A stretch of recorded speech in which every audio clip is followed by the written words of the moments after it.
You have one? Oh, yeah.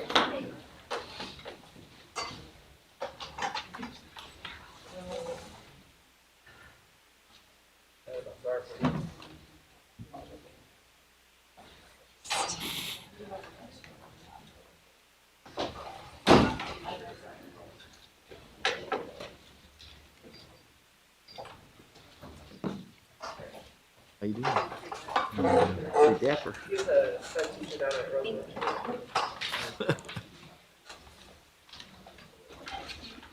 Recovery. Feel better.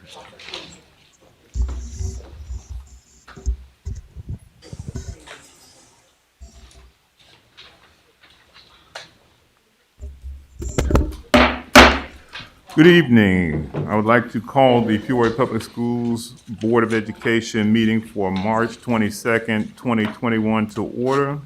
Madam Secretary, would you please call the roll? Mrs. Costick.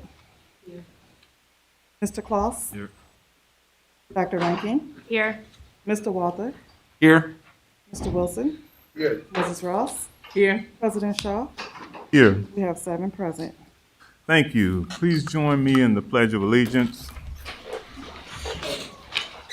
I pledge allegiance to the flag of the United States of America and to the republic for which it stands, one nation, under God, indivisible, with liberty and justice for all.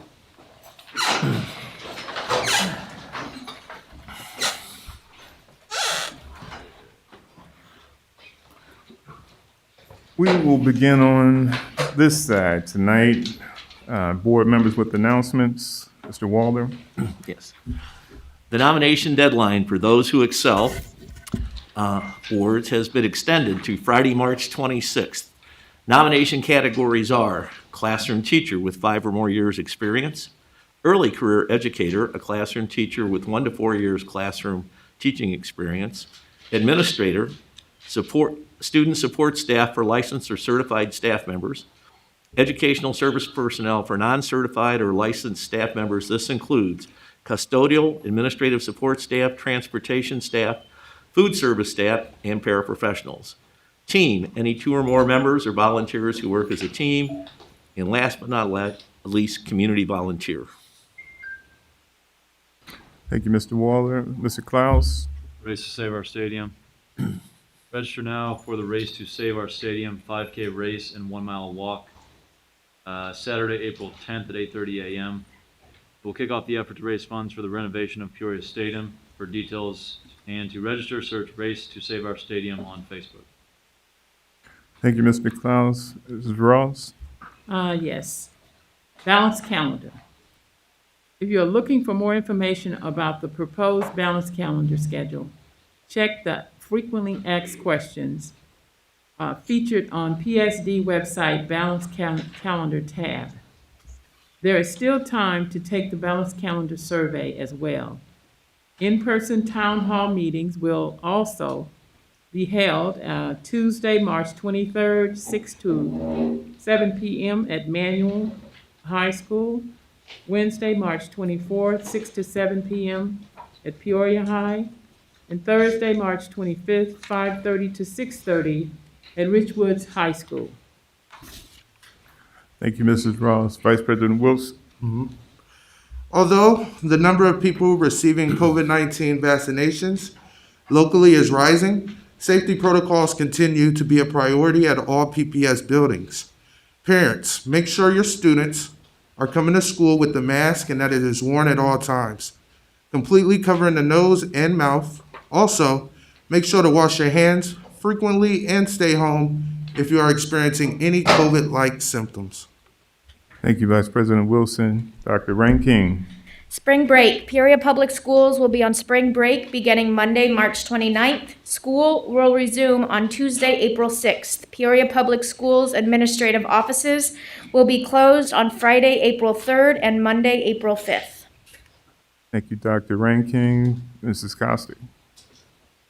Kindergarten roundup. Parents, if you have a child starting kindergarten in August, don't miss the kindergarten roundup Saturday, April 24th from 10 a.m. to 2 p.m.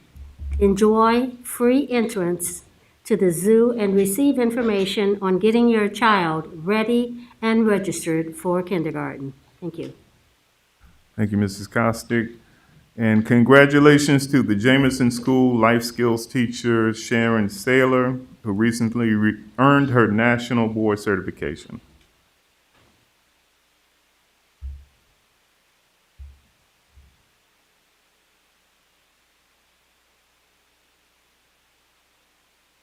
Moving on to district presentations, we have former board member, former board president Dan Adler, presenting on the future of Peoria Stadium. Good evening, everyone. Thanks for the opportunity. A number of us from district staff and from Mr. Walter from the board and other interested parties on the Peoria Stadium have been meeting for several months now since the fall, and I thought it was a good time to give you an update.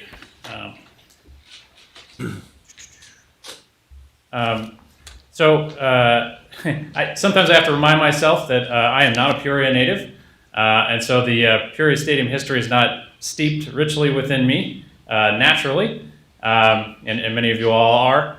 But I think to tell the trajectory, the story of Peoria Stadium, we should start from the beginning, talk about what it was, and then talk about what it can become and how do we get there. So there's a number of great pictures and I would say little milestones, highlights from Peoria Stadium history throughout this presentation. I just want to credit those organizations that helped compile that research. Yeah. So as I'm sure you're all aware, Peoria Stadium is an iconic sports facility for our city and our community. Over 125-year history.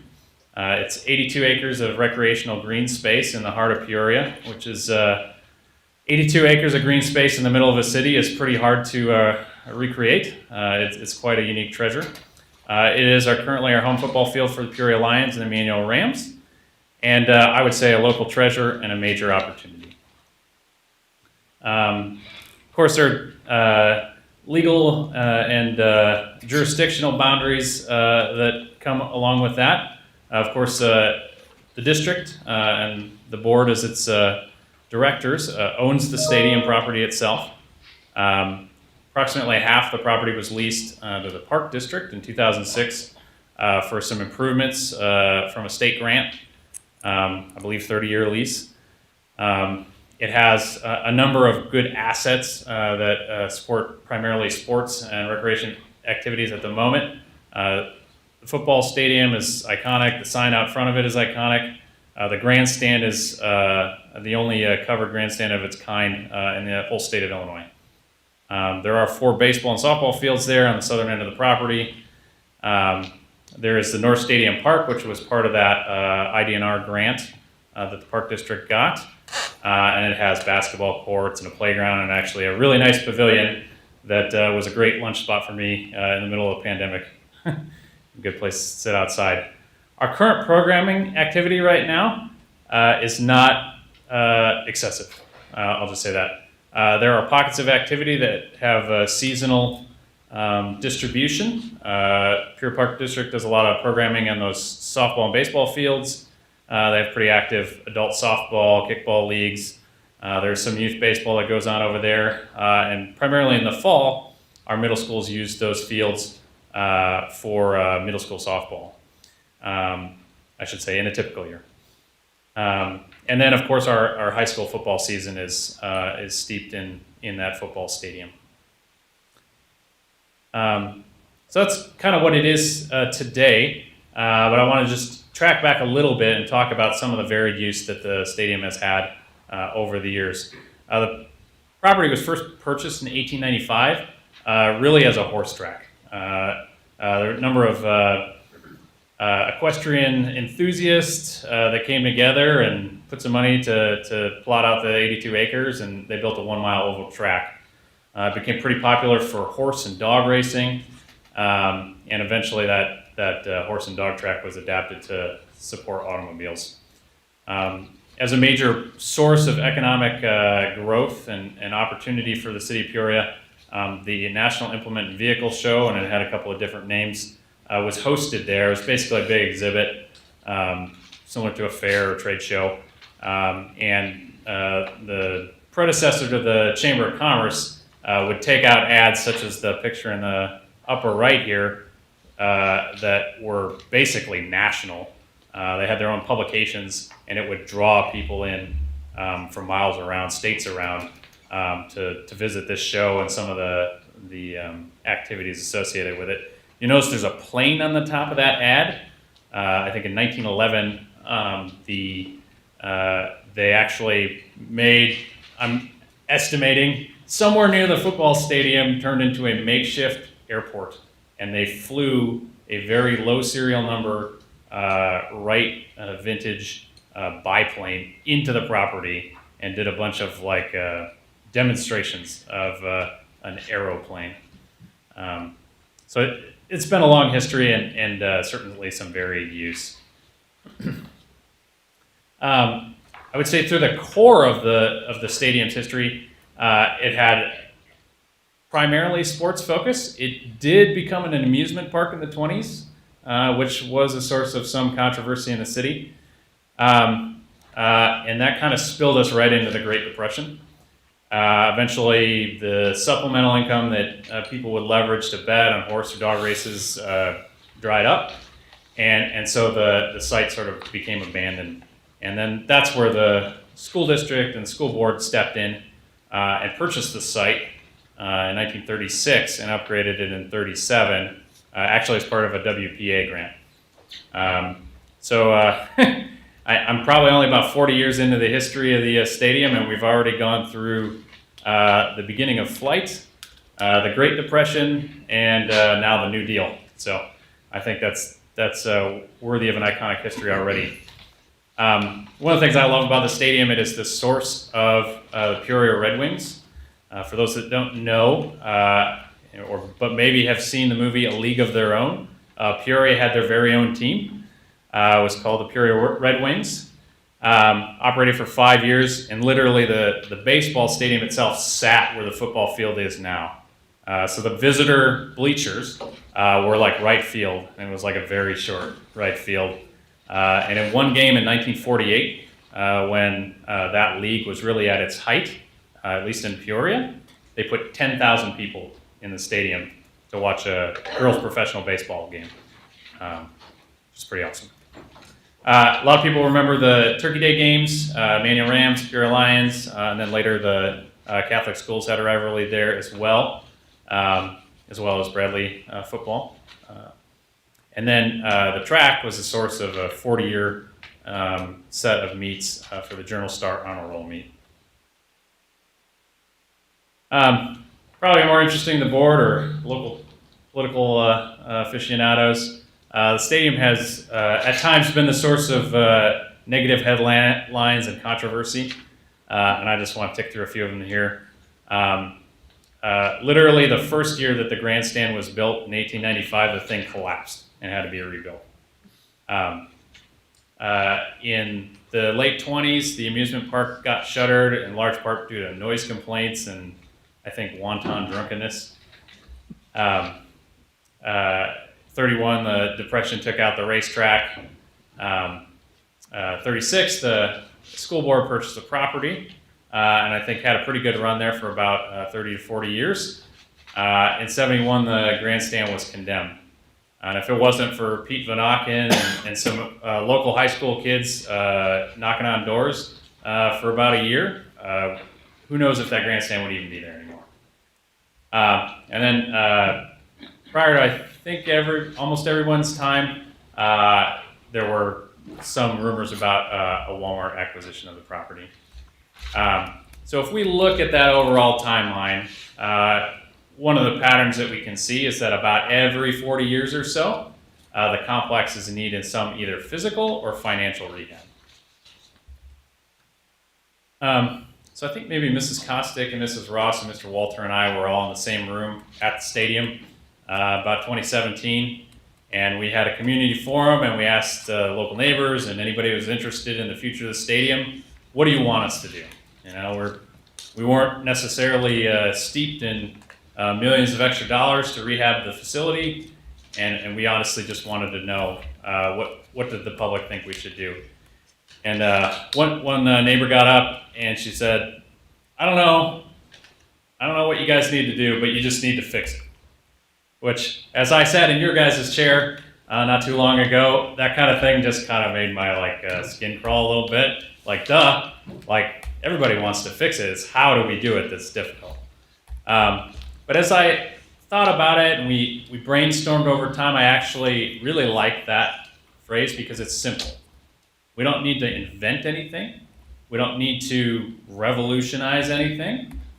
We just need to replace and modernize what's already there. And so, and I'm paraphrasing a little bit, but I would say generally the vision that we've kind of compiled of the folks talking about it here for the last several months is that we would like to see that Peoria Stadium be growing, thriving, and to be in operation. One that preserves our historic site and our facilities, but also continues to serve the needs of Peoria students and the broader community for generations to come. And some symptoms that we may be doing a good job. More people visiting the stadium on a monthly basis would be a good sign. More organizations renting the fields and hosting events there. If you see the lights on Friday and Saturday nights and it's not a football game night, that is a very good sign. And of course, if we saw a lot of planning and construction activity going on, that would also be good as well. So how do we get there? So I just have a few key points here, and I'll get to the end, so hopefully we have some questions. Collaboration. This is a community asset. Peoria Public Schools is the owner, but we really need the full community behind this thing in order to do, I think, the big job that needs to be done. I think we need to be open and honest with our communication, and I think last few years we definitely have been. We are not sitting on tens of millions of dollars in our balance sheet that are just waiting to be used on a facility. We're prioritizing every penny that we've got. So we need more help. I think we need to build a sustainable operating structure, and I'll talk a little bit about that in the next slide. I think we need to transition from a 6-month inflexible space where there's a lot of green spaces that are only used for one activity potentially, and I think we need to get to a year-round flexible opportunity structure. I think we need to dream big, but I think we need to act practically. And as I said, every 40 years or so, somebody seems to have to make a major investment. So I think we need to at least do as much as we can to make our 40 years worth it. So how do we get there from a structural standpoint? So this is completely a slide of my own opinion, but I think it's a pretty well versed one. I think Peoria Stadium is not just another set of fields. No matter how rich the history it has, I think it has the opportunity to be even greater asset to our community moving forward. A few things that we need in order for that to be true. I think we need a leader whose job, some staff member who's, at least 50% of their job is to organize and direct activity that promotes and utilizes the stadium. Today, the stadium has a lot of different users. If I want to rent the softball field, if I want to rent the football stadium, and I want to rent or take out ad space on the digital board, it's 3 different contexts. All right. Public entities aren't businesses, but there's probably not a lot of other organizations you would go to where you'd have to go to 3 different places to do something like that. Some use of some common scheduling, payment, and support systems. I mentioned the 3 contacts. If I went to a website, there wasn't a website until a few months ago when I bought one. If I went to a website, there's no way for me to tell when the space is available. So if I wanted to rent it, I'm not even quite sure how to get there yet. Now, I know from talking to Roger Boyer and Buildings and Grounds that system may not be far off, but at this point right in time, it's just not there. And I think we need to have some concerted outreach to partnering and hosting organizations. Not everybody looks at Peoria Stadium or Peoria Public Schools Stadium as something like the Yard or Louisville Slugger or another recreational complex that they would rent and use. It just looks like another school district property. So if we want people to use it more, we have to reach out to them first. So my goals for the year, I want us to establish a steering committee and some operating structures for future success. I want us to increase the use of the stadium property by 50%. I want us to finalize a multi-year capital improvement plan. And I want us to raise $50,000, I guess, as a down payment to showing that we can sustainably operate, scale up the activities that we have there, and make money at the same time. We did create a steering committee. We did have our first meeting in December. It was a good meeting, and I think everybody's supportive of at least the general direction we're going forward. So that's good. When people ask me, how much money do you want to raise? I just say yes. We'll take as much as anyone can give. We'll take as much activity as anybody can give. I will say that we did get notice that as part of the capital bill last year, there is $5 million set aside for the stadium. That will be a nice down payment. That's not going to get us everything that we want, but it is a nice down payment. I'm a big believer that, and you've probably heard the phrase from talking to the Horizon staff or been in schools, that in order for our students to realize a career that they are aspirational for, they need to see it first. They need to talk to somebody that's been in that role. They need to maybe experience or job shadow someone that's doing that job. I think it's the exact same way with organizing an events. There's 100 different events that could be hosted at the stadium that haven't been done before. We need to do one or two of them to show that it can be done. And so we're organizing the first, to my knowledge, first 5K race to be hosted at the stadium. It'll be April 10th. It's called the Race to Save Our Stadium.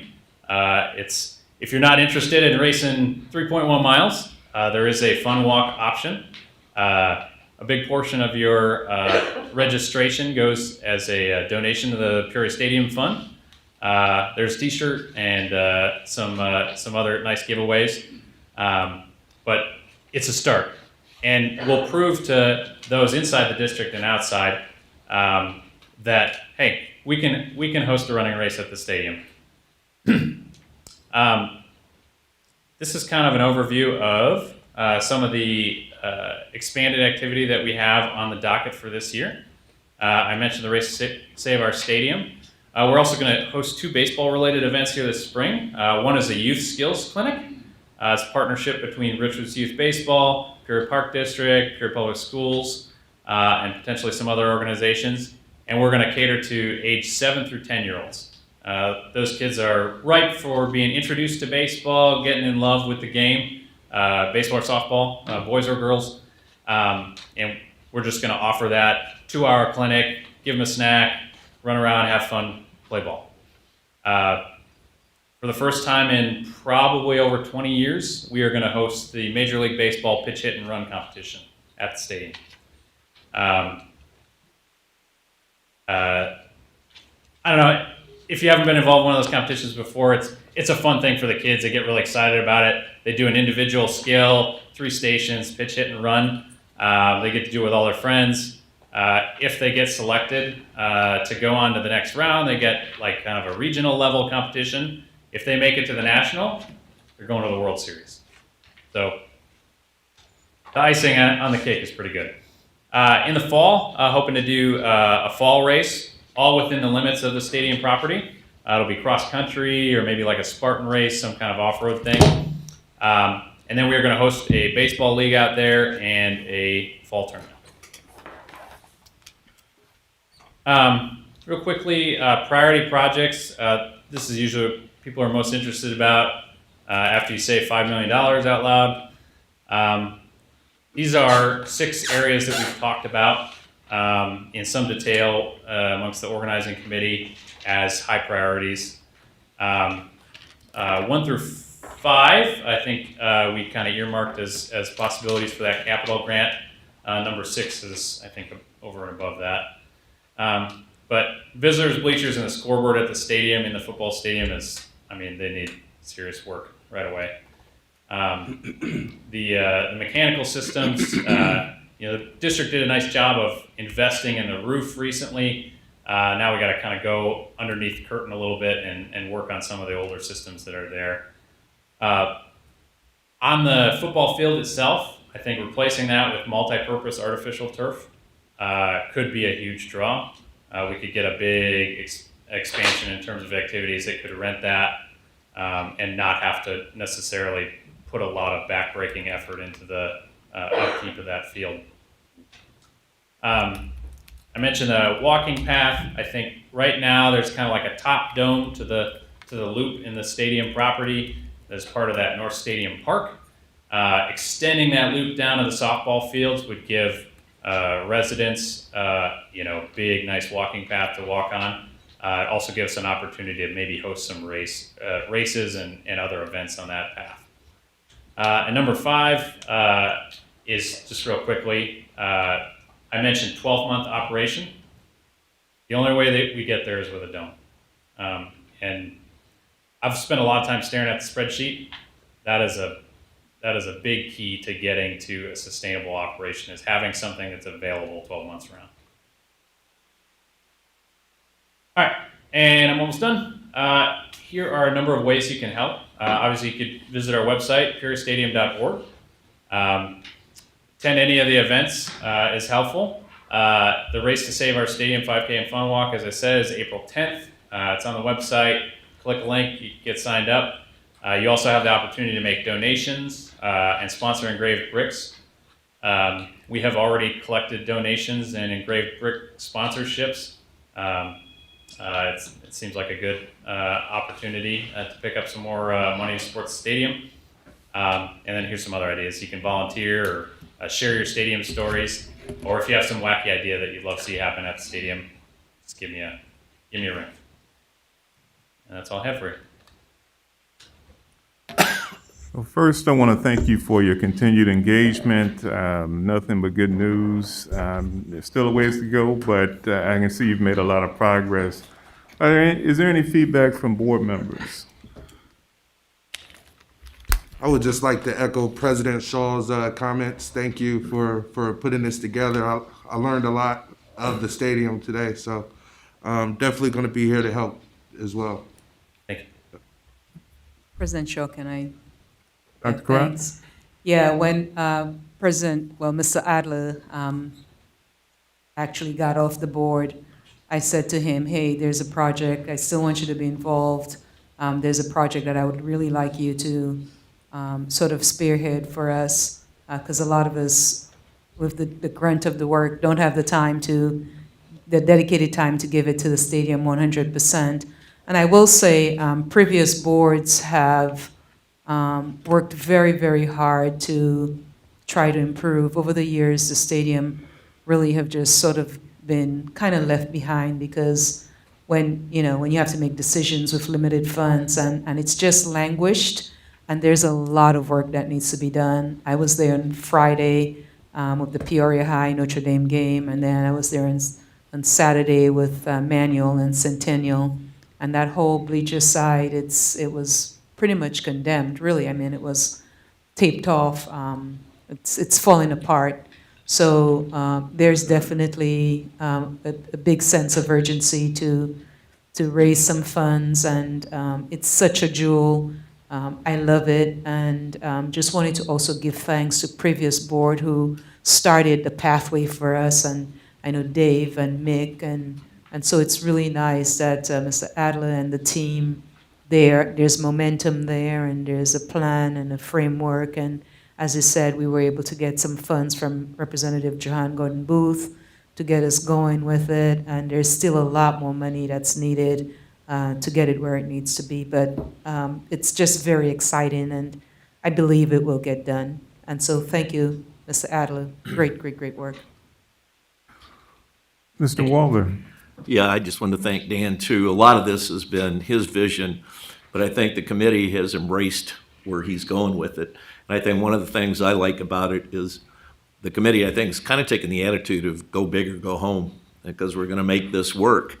You know, don't go small. And I think what the committee's trying to do is look to make this, it's a gift. Peoria Stadium is a gift. Like Dan said, you got 82 square yards in the middle of the city of Peoria, and you've got a lot of history behind that, and I think we can create some more history. And I think by working together with the neighbors and the Park District and hopefully some other donors and stuff with it, we can make this really a gem. And the district's done what they could. I know Mick and Building and Grounds we've got a new roof on there. And of course, I'm bumping them to look at doing solar on top of that, because I think that would be an opportunity. Because where the roof is, it's perfect actually for solar. We could generate maybe some electricity for our own things with it. But I want to thank Dan again too. It's been his vision, and he's been kind of steering this thing, and I appreciate it. So. Mrs. Ross. I just wanted to say that arrangement that we have with the Park District, it's got to be at least 20 years in now, because I remember us signing up with them a while back, but there was a portion that they were supposed to do and a portion that we were supposed to do. We had even looked at buying them out or trading some things for them at one point. So I'm not sure how they would still be involved when the arrangement's over, when the 30-year arrangement is gone. Still would be working with them. Sorry, was that a question for me? Yeah, we would still be working with the Park District to some degree. I mean, I think they're an important process partner from the standpoint of they're in the business of providing young people recreational opportunities. I think if they're not engaged in the lease anymore, then it changes the nature a little bit, but I think they'll still be there. Other feedback from board members? Thank you. Thank you.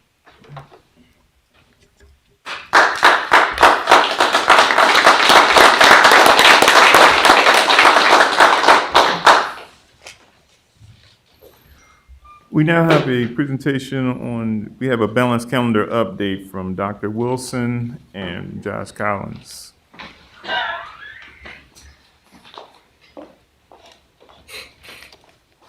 Good evening, President Shaw, Board of Education, and Dr. Crott. Josh and I are co-chairing the balanced calendar, and we have about a 45-second update just to tell you where we've been since our last board meeting that we gave an update on February 22nd. We shared information the very next night with the PTO Council and shared the same presentation and answered any questions that they had. We also developed a second survey asking more specific questions about calendar and intersession preferences. The survey opened in early March, and it will close April 5th, right at the end of spring break. To this point, we have over 1,000 respondents to the family survey, and we have over 800 respondents to the staff survey. So Josh will talk about part 2, which are our town hall meetings. Thank you. So we had 2 town hall meetings so far. Last week we've had the first one with families. So that is available to anyone to look at on the website. So we did record it, so it is available. Those questions were taken primarily from the early parts of the survey. So we took a lot of those questions that we were getting. We put together some answers and kind of went through that information. We also answered a couple of questions that came in live during the chat. The second one that we did was primarily geared towards staff, kind of the same setup.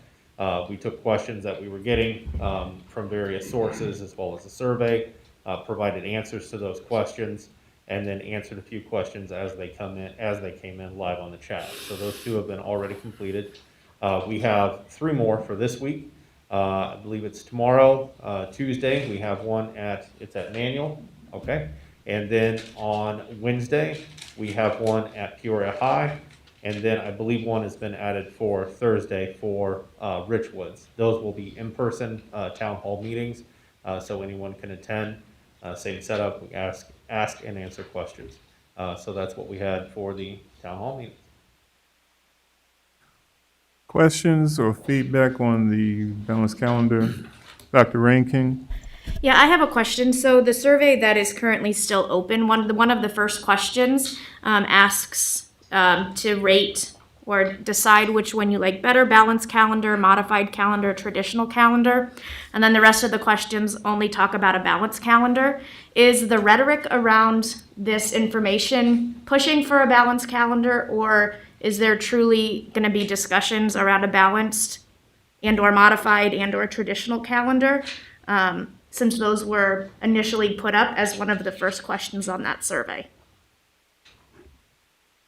So the survey has multiple parts to it, and we wanted to find out what people were interested in, what was their preference, and then we had some specific questions about the intercession.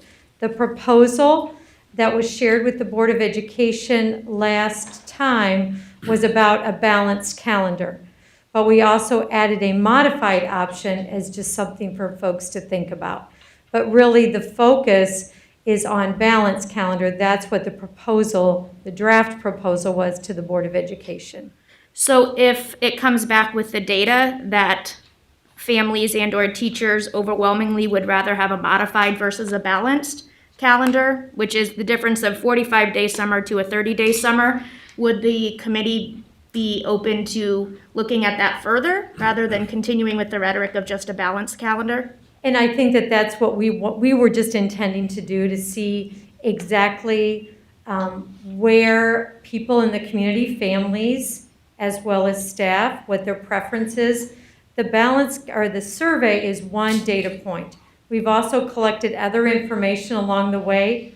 So the impact committee will meet again after the survey closes. We'll look at the results. We'll look at all the information that we have gathered over our 3 months of work, and then we'll make a consensus agreement for a proposal to come to the Board of Education. And we're planning on sharing that with Dr. Crott at the beginning of April for her to present to the board. I guess it's not a question, just a concern that on all of our documents, it's continued to be balanced. However, in this survey, it seemed like there was a choice. And so I would just encourage us to maybe think of a different word than just pushing the balanced, because I know a lot of families that have communicated with me that they'd rather have the modified with the 45 than the 30, but I'm interested to see the data also. Thank you. Other questions or feedback from board members? Seeing none, thank you.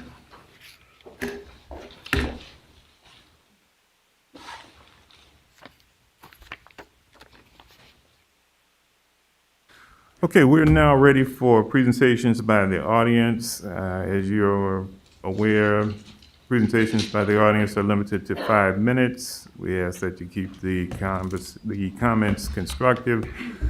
We do have a special request this evening. There is a presenter that needs to leave. So if there are no objections, Mrs. Tanya Strong would like to go first.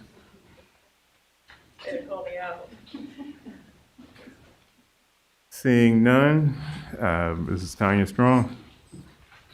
Thank you. Trying to be a mom and a couple other things.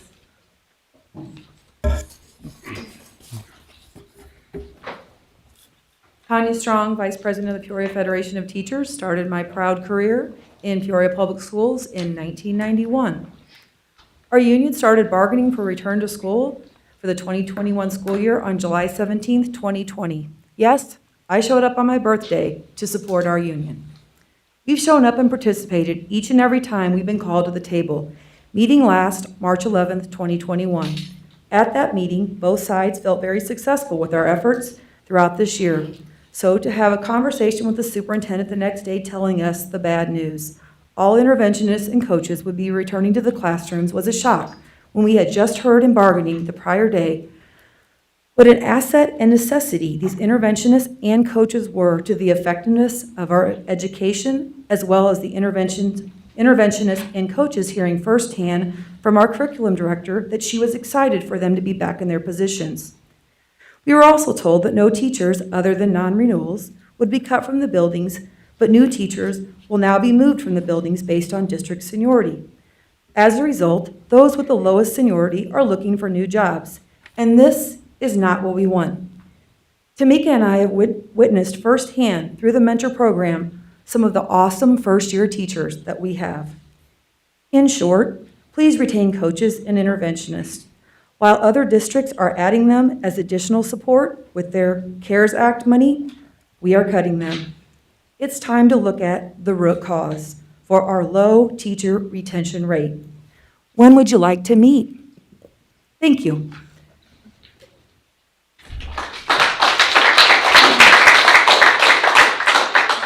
Next speaker is Leslie Danich.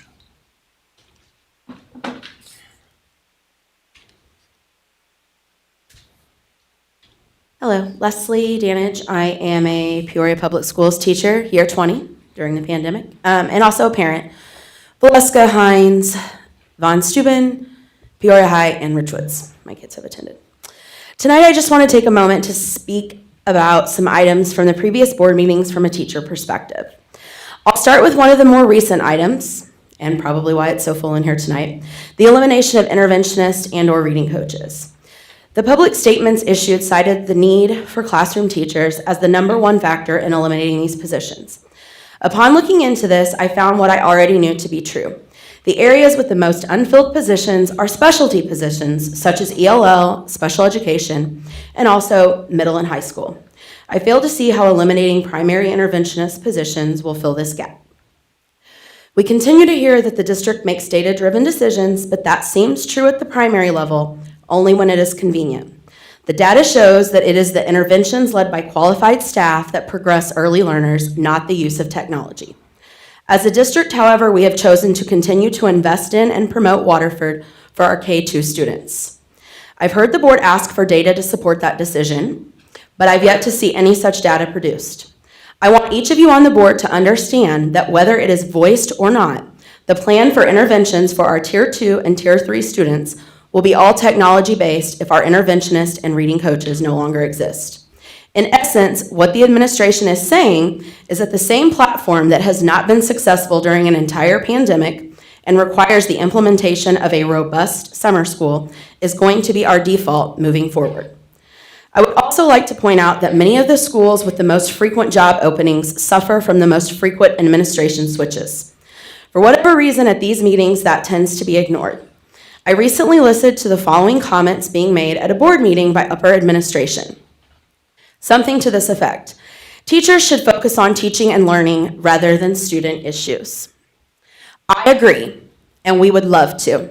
It has been extremely disappointing as both a teacher and a parent to listen to board meeting after board meeting circle around issues that should never make it to this level of public discussion. Let's take, for example, the water issue at Von Steuben. Did we really need to allow that issue to carry on that long? Every principal has a COVID allotment.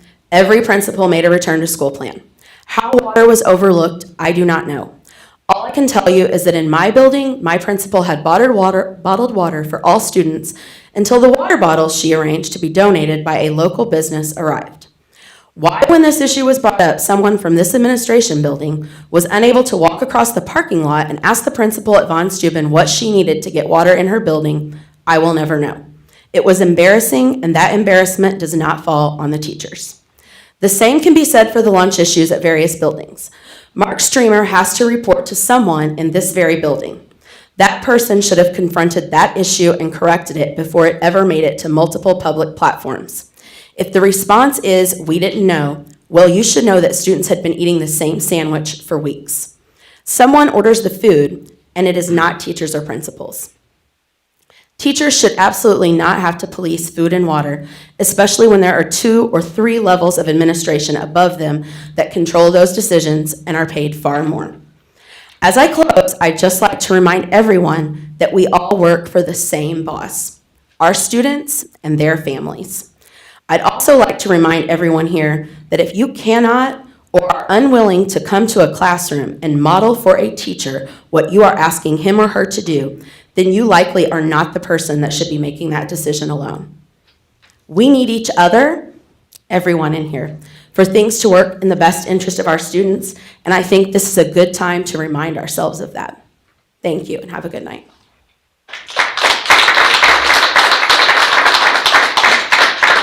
And I want to make one note. We're using some of the older comment cards that do not have a title, like, just Mr., Mrs. So on the older cards, I'm just calling names, no disrespect intended. Our next speaker, Aaron Triplett.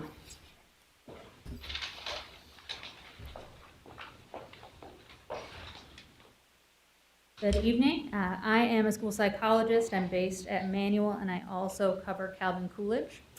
And I agree with things that have already been said, but really I'm here selfishly because a lot of what I do in my job depends on the people in this room right now. I don't know how familiar all of you are with Illinois Special Education Code. I'm gonna guess not very, but there is a specific statute that requires that whenever we are evaluating a student for a specific learning disability, that they have gone through interventions, that we have data from those interventions, and that in our reports we can reflect on how effective those interventions were for that student. There's no way around it. We've talked to the lawyer about it, specifically because of this year and because of this news.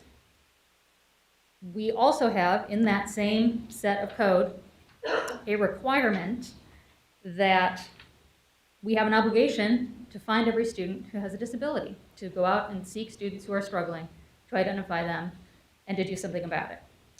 That puts us in a legal conundrum. When we have found a student, we know that they need support, and we do not have any intervention data, so we cannot find them eligible. So I guess, more than anything, it's a warning.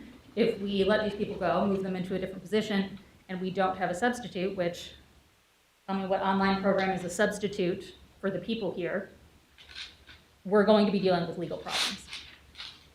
Thank you for your time.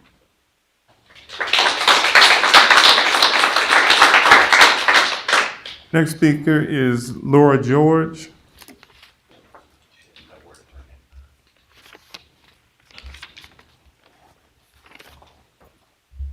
Good evening. My name is Laura George, and I have been with Peoria Public Schools for 20 years. In 2018, I was hired as instructional coach / interventionist for Hines Primary. I split my time between running and managing Tier 2 and Tier 3 interventions and coaching for my building. Tonight, I would like to focus on what coaches do for our buildings. The 2018, 2019, and 2019-2020 school years, the coaches that were hired had extensive training from Dr. Pam Rosa, who is an educational consultant on instructional coaching. She worked with us each month and taught us how to set up coaching cycles with groups of teachers and individual teachers. As coaches, we all have several success stories we could share with you about coaching. But one really hit home with me last year. Right before the pandemic hit, I was working with my first grade team on writing. From January to March, I met with the first grade teachers each week, and we analyzed their students' writing. We made rubrics together to assess and analyze the work. We kept a log of who was below meeting and exceeding expectations. We discussed each week how we were going to move the students that needed to be moved. We brainstormed together what we wanted the process to look like, and I went into the classroom and observed and gave feedback. I invited my cohort of coaches and Dr. Rosa to the first grade classrooms, and we observed and gave feedback. The progress I saw in these first graders was amazing. They were writing fluid sentences with correct punctuation, all while staying on topic. Students were responding to their reading stories, and they were using the strategies we worked on at writing centers in the classroom. My point in sharing this story is just alone in that one coaching cycle, I was able to reach 80 plus first graders. The growth my teachers saw was amazing. Not only do I work with teachers on coaching cycles, but I attend any instructional meetings, whether it be with Lisa Gifford or at the time it was Susan Gobine. I relay all information and data learned from these meetings back to my teachers. I plan professional development on what my principal and I think is important to our staff. I attend and lead all grade level PLCs each week. In 2020, we led PLCs that focused on student analysis. It is only through the analysis of student work that we can truly know what our students did or did not learn from a given lesson. As coaches, we helped create opportunities for teachers to understand their students' need in a close-up and meaningful way. If we take away the coaching position, who will be doing all the work that the coaches have been doing? The teachers? The principals? Since we were pulled to teach Acellus this year, the teachers and principals have already felt the brunt of us not coaching in a year when they needed us the most. Next year, as we transition back to our regular schedule with students being in person full-time, the teachers and principals are going to need us now more than ever. My principal and assistant principal will need me. My teachers will need me, but ultimately my students at Hines will need me the most. That is what my job is about, the students. But you see, I can't create what I want for the students if I don't work with the adults. I feel I have not been given the full opportunity to show the change that I can make through coaching with only being in my position 2 years. You can put me back in the classroom where I will teach and move those 20+ students, or you can keep me as a coach where I can potentially reach all the students in my building. As an instructional coach, let me leave you with this thought from John Hattie. Coaching is about creating dynamic teams, creating positive classroom environments, actively engaging students, and observing what is happening around us. Please consider keeping that alive in Peoria Public Schools. Thank you.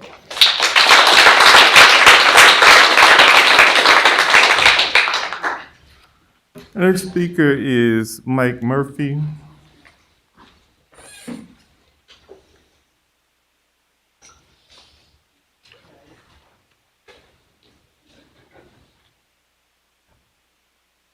All right.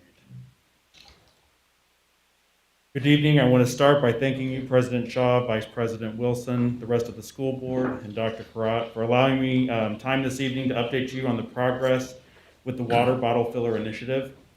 At the school board meeting on March 8th, I presented the information about the initiative and how the goal was to provide a hands-free water bottle filler station for each of the 14 schools that did not have one.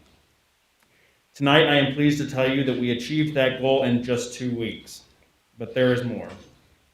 Dr. Karat, would you please come up here? I would like to present you with a check. This check is made possible by so many generous donors in our community, businesses, organizations, and private individuals that made this possible. I would like to present you with a check for Peoria Public Schools in the amount of $20,405. This means we now have enough for the 14 schools to not only get 1 filler station each, but 2 filler stations each. As donations continue to come in, that money will be used to purchase even more for those, more of these stations. I have been in contact with Dave Myers, Director of Buildings and Grounds, and these are going to be ordered ASAP, and I will be sharing the progress of this initiative as it continues. We were blessed to have several sponsors who funded a fountain in its entirety, but I wanted to acknowledge 2 donors for their contributions. The Rotary of Peoria North covered the cost of 8 of these filler stations alone, and I had a donor, a parent of a student who wishes to remain anonymous, but when their employer matches their contribution will be a $10,000 donation. They are wanting these fountains from the $10,000 donations to be dedicated to civil rights and social justice leaders, both local and national. So I am asking for everyone's help in this room, and including the public, to help me compile a list of names that you know of from social justice leaders, both local and national, that would be good to make these fountains in their honor. You can email me at mjmurphy82@yahoo.com. And again, I want to thank you for allowing me the time to share this with you all tonight. Thank you.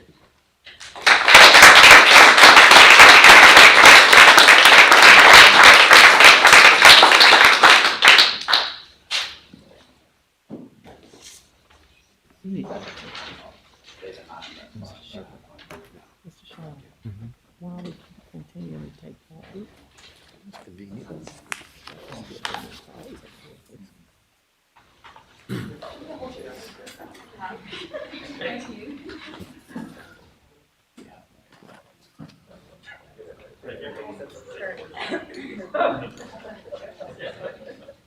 It says those are actual checks, so don't lose them. Thank you so much, Mr. Murphy. Board, I'll just make a few remarks. I have been working with Mr. Murphy since I got back to Peoria, and he's just been very, very involved, just passionate about the work that we're doing in Peoria Public Schools. For example, he's president of Look, It's My Book, and they've done some amazing work this year. Despite the pandemic, Mr. Murphy and his group, they're trying to figure out, they're still finding amazing ways to get books into the hands of kids during the pandemic. And as he referenced, he is president of a PTO at one of our schools. He served on the PTO advisory committee for the superintendent, a member of Read Peoria, also a member of the strategic planning team that we talked about earlier this evening. Just ongoing. Actually, I was working on Sunday, and I was heading out, and I saw Mr. Murphy replenishing the little pantries at Von Steuben, and he does that throughout of our buildings throughout the city. It's amazing. There was a need on actually PFT's webpage about water, and he said, you know what, I'm going to do something about this, and I'm going to reach out to individuals in the community, reach out to my friends, and thus the result in actually less than a month, over $20,000. That's very, very amazing. So again, Mr. Murphy, just wanted to say thank you, sir.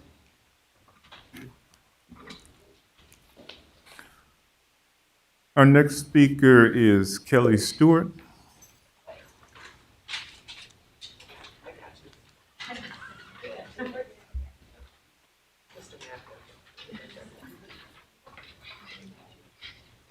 Good evening. My name is Kelly Stewart. This is my 31st year in District 150.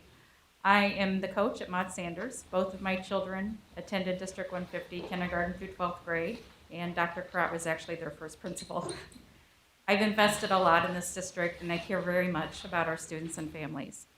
While I too hate seeing unfilled positions every year and know that the decision to fill these positions with coaches and interventionists was made with good intentions, I feel strongly that eliminating the coach and interventionist positions will have the opposite effect that is desired. One of the reasons the instructional coach position was created 2 years ago was to support teachers in order to retain teachers.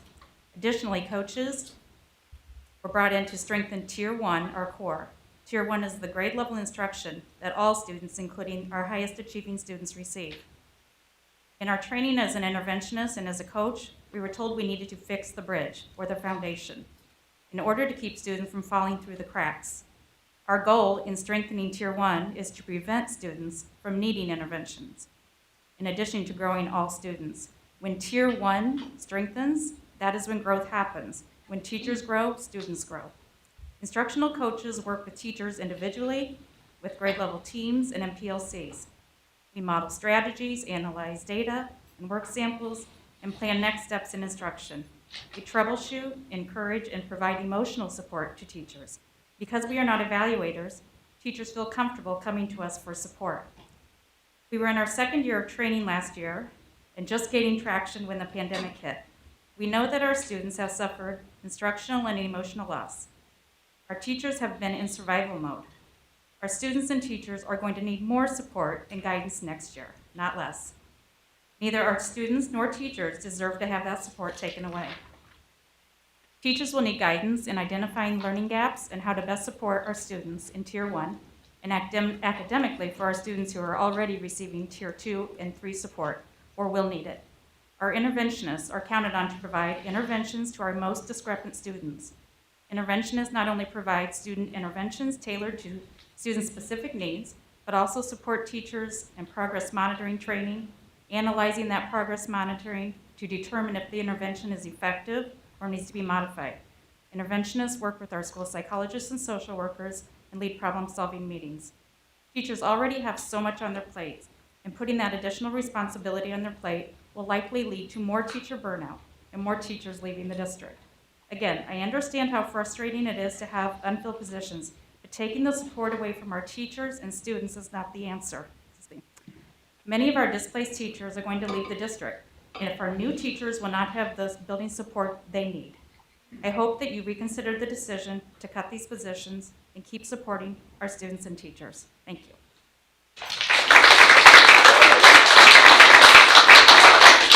Next speaker is Ms. Carol Hale.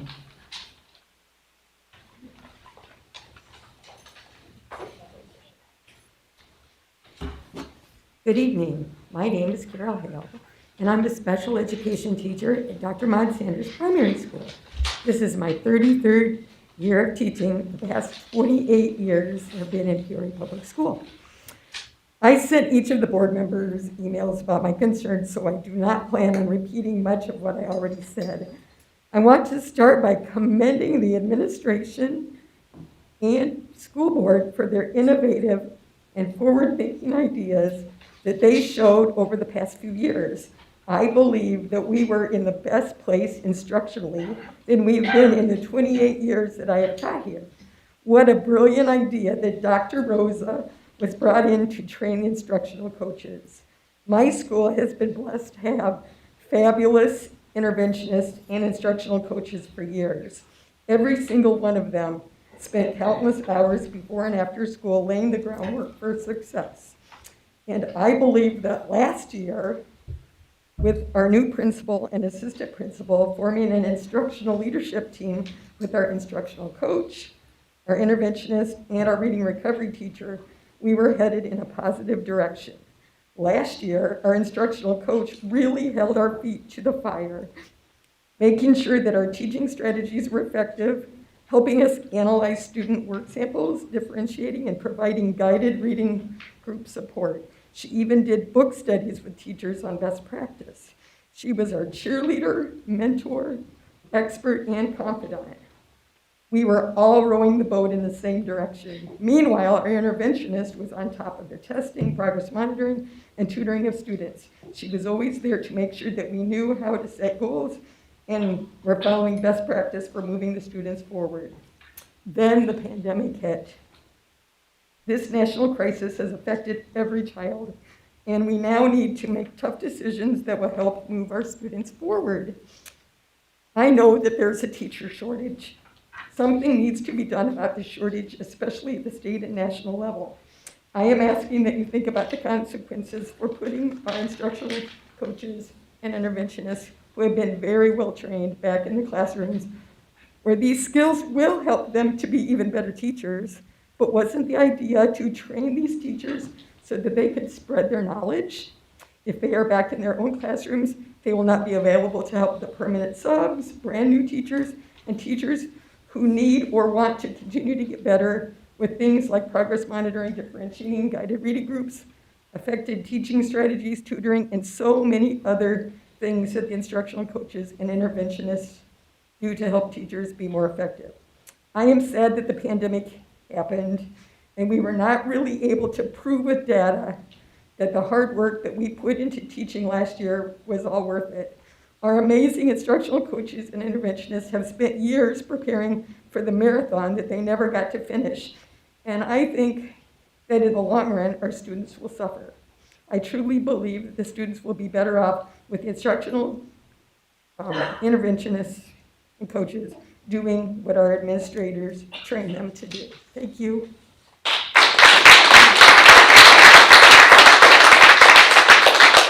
Our next speaker is Mrs. Michelle Busher.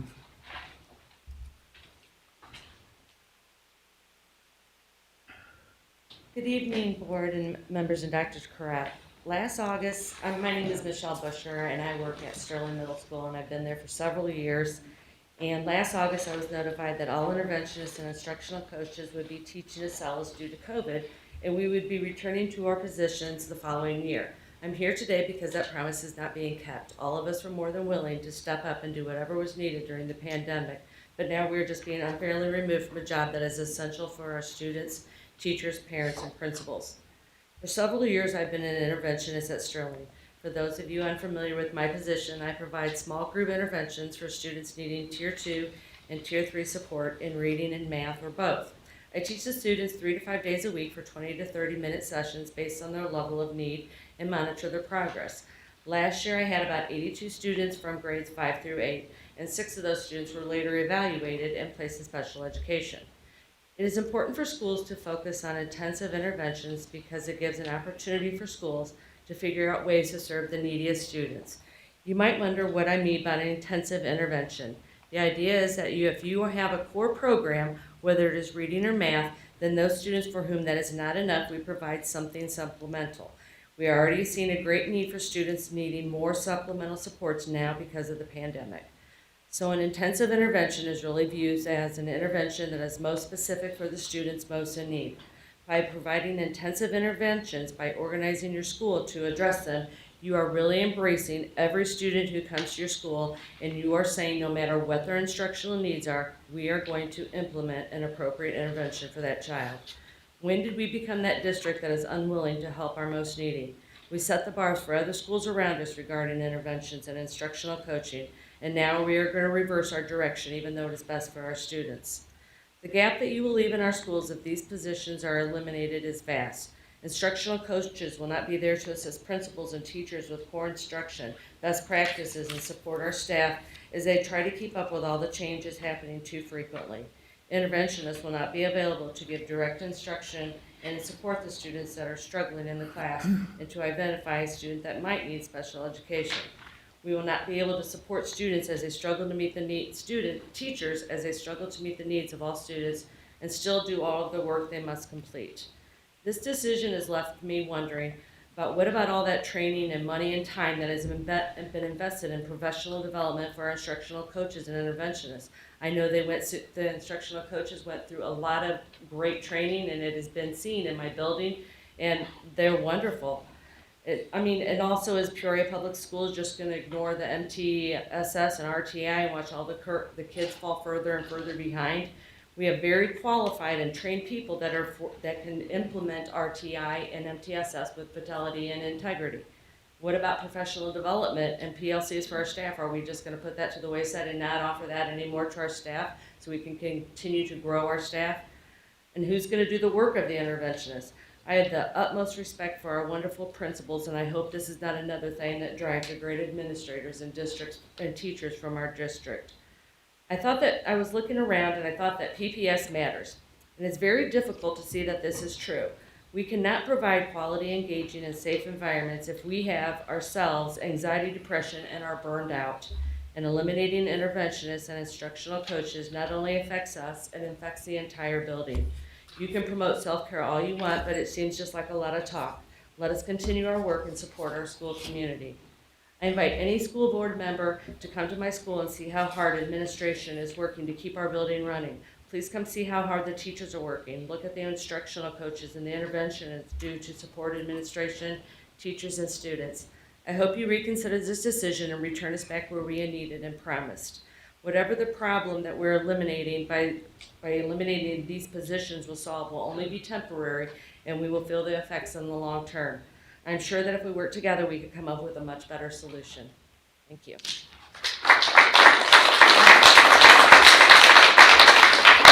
Our next speaker is Mrs. Stacy Burns.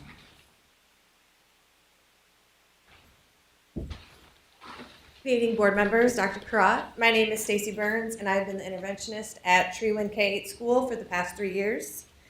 Prior to that, I was the IB coordinator for 6 and a technology teacher for 1, all at Treewind. This is my 24th year in the district, and over the years, I've seen many, many changes in the district. I'm speaking to you today about the decision to eliminate coach and interventionist positions for the 21-22 school year. The interventionists, along with instructional coaches, were put in the role of Acellus teachers this year.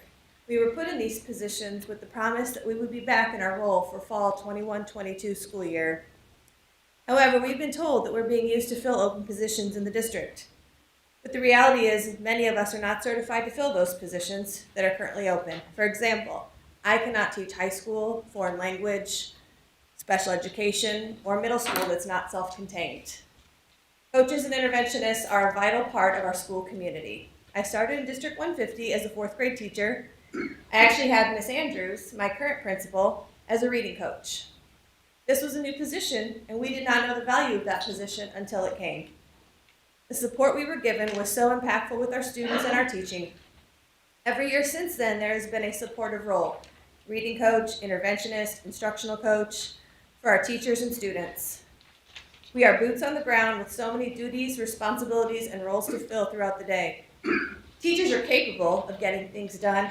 However, with the vast range of student needs and the learning loss that we are just now scratching the surface on due to COVID, we need as many supports available to our students as possible.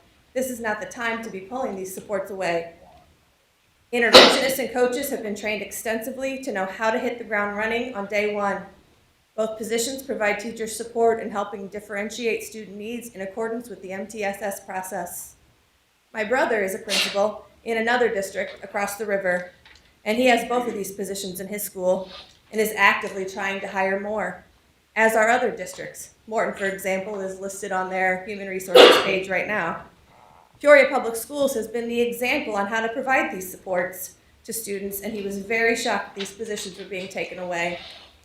As a longstanding employee and supporter of Peoria Public Schools, it is my hope that this decision is revisited and made in the best interest of children. I've worked with Dr. Karat for many years. She was my principal for 7 years at Whittier. I have respect for her, but this is a time I feel I needed to step up and speak. Thank you so much for the opportunity and to share my thoughts.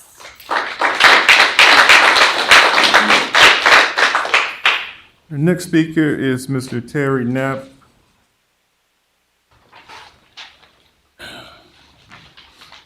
Yes, it never ceases to amaze me that we always return to this point. In the 1960s, we had 25,000 students, 25,000. Today we have approximately 12,000. I think if you put a pencil to it, we have more central administrators today than we had in the 60s for 25,000 students. And now we sit here talking about something that shouldn't even be talked about. This should be talked about in bargaining, interest-based bargaining. If the administration has a problem, I know Ms. Wilson knows, you come to the teachers and you try to iron this out and you trade something for something. You don't rule with an iron fist. You don't do that. In today's world, educated people like are in this room are not going to put up with this. They've already won this unfair labor practice years ago. I was the president when they won it. Okay, this has been settled. This is old ground being plowed over again, and you're going to lose again. Your attorneys must be hungry for money. They haven't been in many lawsuits since Amar Lawler won $350,000 from them, and the nine other teachers that got laid off got bonuses of about $9,000 to leave because Lathan couldn't figure it out. She couldn't figure it out at all. And some of you board members blanketly support this. I don't understand it. The attorneys don't need to be paid more money. You know, that's just the way it is. We bargain that we have staff development, a teacher's academy, that the people like Ms. Wilson are supposed to be teaching classes to teachers so they can get 3 hours credit about city issues rather than going to universities and getting their hours at your expense. We were going to save the district $250,000. That was done in bargaining. You know how many classes were taught? I don't think any. I don't think any teachers got credit for classes taught by paid $150,000, $160,000 administrators. She is supposed to be educated enough that she can teach these people. She knows if she gets in front of these people, they'll have her breakfast, okay? Because then she'll have to teach, and that's what we do in education is teach. Now I'd like to talk briefly about the renaming of schools. When I grew up in the valley, down in the valley by the river, you know, where people live, we were taught in kindergarten that Washington is the first street, you know, Adams is the second street, Jefferson is the third street, Madison is the fourth street, and Monroe is the fifth street. These are the 5 pillars of our foundation of our Constitution. These people, and now you want to cancel culture them.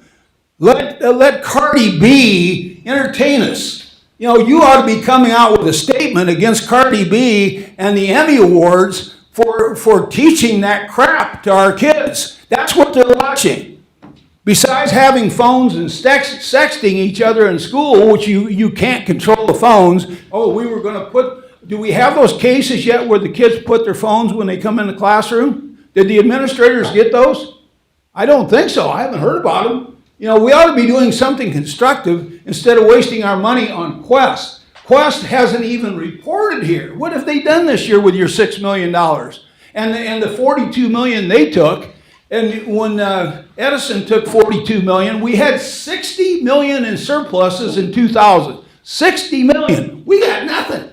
We give it away. We give it to Abbott. We take 200 teachers to Orlando, Florida for a cost of $250,000, and nobody said anything on this board. Oh, they bought it. Abbott. No, don't bring them here to teach. Take them to Orlando. Put them on an airplane. Give them a week's vacation in Orlando. That makes education sense, doesn't it? No, it doesn't. Not a bit. P cards. Give every administrator a P card. They could come on the way to school and charge Burger King coffee and a cheese and whatever crumpet and charge it on the credit card. Nobody said anything to those administrators. We went to the government, the state's attorney, with boxes of material with 4 detectives in the room, and they censured you.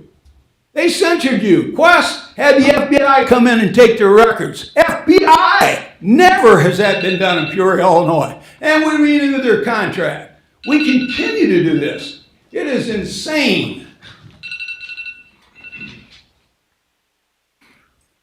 Our next speaker is Mrs. Mary Beth Cunningham.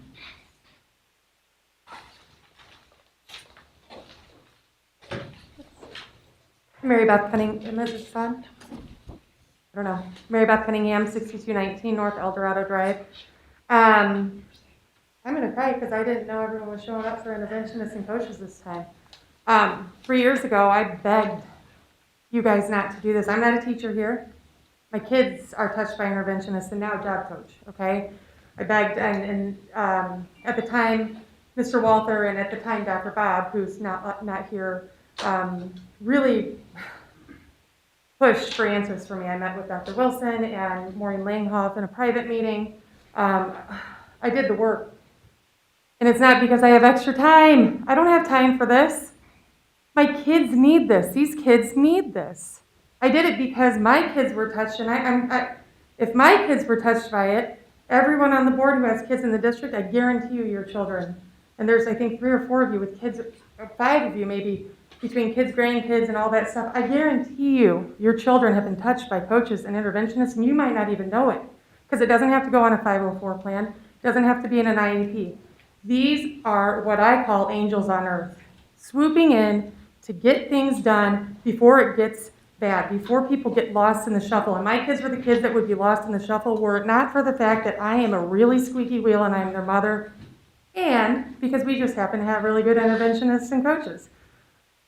Please, please make sure this has to be brought to a vote. I understand that this is not a reduction in force, so maybe it doesn't have to be. I was assured 3 years ago that services would not be cut from the schools that already lost interventionists, my kids' school being one of them. They were cut. Teachers and coaches made up for it, principals made up for it. Our school doesn't have an AP, and I don't think a few of the other schools do. Somehow, not because they didn't have interventionists, not because they didn't have all the other things, but despite it, they made it work. But we're not going to be able to continue with that momentum after a pandemic, after a loss of learning, for another year or two. Kids are going to sink. Teachers, there are plenty of places that they can work. There's places that don't pay as well, and there's places that pay better. Teachers are going to leave. They can't do this without support of interventionists and coaches, and I don't want my kids in this district without the teachers that are currently here. My kids go to this district, number one, for the chance of special education if they need it, and number two, because we have the best teachers in the area. No matter what the news wants to say, no matter what other people want to say, we have the most passionate, most driven, hardworking teachers in the area, and I've been to almost every school in this area. Personally, professionally, I have gone in. Please do not let them leave on a mass exodus because we lose the last piece of the puzzle that some of these teachers have. Thank you.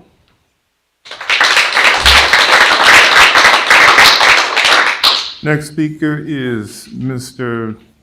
Jeffrey Atkins Dutro. Good evening, Jeff Atkins Dutro, President of the Peoria Federation of Teachers. I'm here about the promise the district made to the Peoria Federation of Teachers, a promise recorded in the bargaining notes of our bargaining team members. The promise was that if our interventionists and coaches gave up their jobs to teach Acellus during the pandemic, they would go back to their interventionists and coaching jobs for the 21-22 school year. The statement was made that this would be a hold harmless year. The district's response, absolutely. And in our notes, there's an exclamation point. We found out from principals that as they were being told about the decision to cut interventionists and coaching positions at the exact same time, Dr. Karat came to our office to tell us there was no bargaining, no forewarning, just a capricious decision made in desperation with communication to the union as an afterthought. The district is desperate because of the teacher shortage. The gap in our district has not been filled even once in the past 5 years. If you think back to the closing of Woodruff Alternative School, it was the exact same scenario. The most vulnerable students in our district had their school, their supports taken away so the Woodruff teachers could fill gaps across the district. At that time, nobody in administration had the foresight to check to see if the certifications of the Woodruff teachers matched the openings. Well, they didn't. The students whose supports were taken away were promised a school within a school scenario, and that fizzled out in less than a year, and the teacher gap was never closed. That's the same scenario we have here. Supports are going to be taken away from our most vulnerable students and from teachers who desperately need the supports. This is so the district can try to place these teachers in vacancies. As you've heard tonight, no thought is being given to certifications and the process we go through based on seniority. We are going to end up with the exact same scenario we had when Woodruff closed. Students and teachers without supports and the exact same number of teaching vacancies, if not more. But all that aside, a promise is a promise. And if the Board of Education doesn't hold its bargaining agents to their word, we will have to consider those particular board members complicit in stabbing our members and our students directly in the back. Breaking this promise is like our membership saying, hey, the district's getting $30.2 million. Even though our terms and conditions for the next school year are bargained, we're not going to show up unless we get a 10% raise. And because of the amount of work we have to do, we're going to leave school every day a half hour early, and we're going to call it extra prep time. No difference. The district would have its legal team all over us if we were to break a bargaining promise, and we would lose in court. But you don't have to worry about that because we are professionals. We stay true to our word. You do, however, have to worry about the agents who are bargaining on your behalf because they are making promises and they are breaking them. We know that at least some of you, hopefully all of you, will not stand for that. If ever there were an argument to have a board member on bargaining, it is because the district doesn't take notes when they bargain, and you're probably sitting there wondering who is right. I'm sure in executive session, the district is saying they made no promises, lying to you. And the union is standing here saying promises were made. We have the notes. We were advised to hold on to those in case we have to file an unfair labor practice. At any rate, we did our best to delay the staffing process so you could act before manifold changes are made that will have to be undone. If this change is not undone, there will not be labor peace in our district so long as our current administration is in charge. We simply cannot trust them. We do hope that we can trust you. No matter what the superintendent tells you about a shortage or how sick she is of her assistant not being able to recruit and retain teachers, the bottom line is that a promise was made, and at the very least, the administration should be compelled to go back to the bargaining table to come up with an alternative solution with the superintendent and at least one other board member present. Thank you.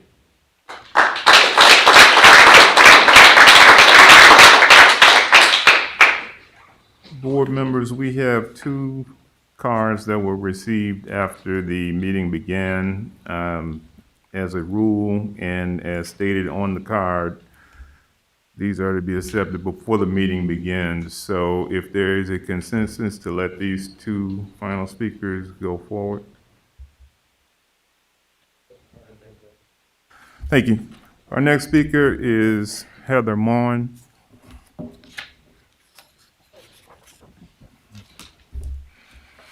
Thank you very much for the opportunity to speak. Again, my name is Heather Mon. I am currently a teacher at Whittier Primary School, the music teacher there. I also currently sit on the PFT Executive Board as the Encore Director and the Fine Arts Committee head that works directly with Dr. Wilson and Lisa Gifford. I've been contemplating how best I can help in the current situation with our reading interventionists and instructional coaches. And if there's anything that you've learned as a teacher, it's document, document, document. And currently, I am not a note taker, but I do collect and keep every document in every bargaining meeting that I've been a part of. And so the best thing that I can do is just attest to what I witnessed and what I heard and what I saw happen and the documentation that goes along with it. So on July 30th, 2020, the first discussion of how many students had signed up for the Acellus program in the virtual and Ingenuity at the high school level was presented to us in bargaining meeting. The numbers were not finalized yet because the registration was still occurring. Then moving into July 31st, I have a bargaining agenda where it says online teaching process, get position back, volunteer by seniority, low person goes if no one volunteers. From then on August 1st, we then discussed the virtual teacher responsibilities and scheduling. And then finally, on August 4th, the final numbers of how many virtual teachers required were sent out to the district, and those teachers were told that they would be returning to their positions afterwards, as said in bargaining on July 31st. I've been with the district for 11 years now.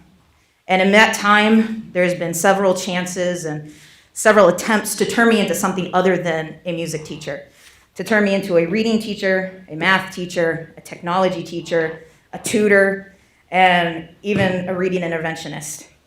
But every time, I've been a good Band-Aid, I would say. I can try my hardest and give my all to my students no matter what position I am in. But where I am most useful is where I am trained. I am educated as a music teacher. That is where my strengths lie. That is where I am most useful. That is where my passion is. These interventionists and reading coaches, this is their passion. They are educated. They are trained. This is where they are most useful and at their best for our students. And I'm sure that they would give their all in any other assignment. But this is their passion, this is where they belong. And I hope that the board will give them the opportunity to continue serving the students in that capacity.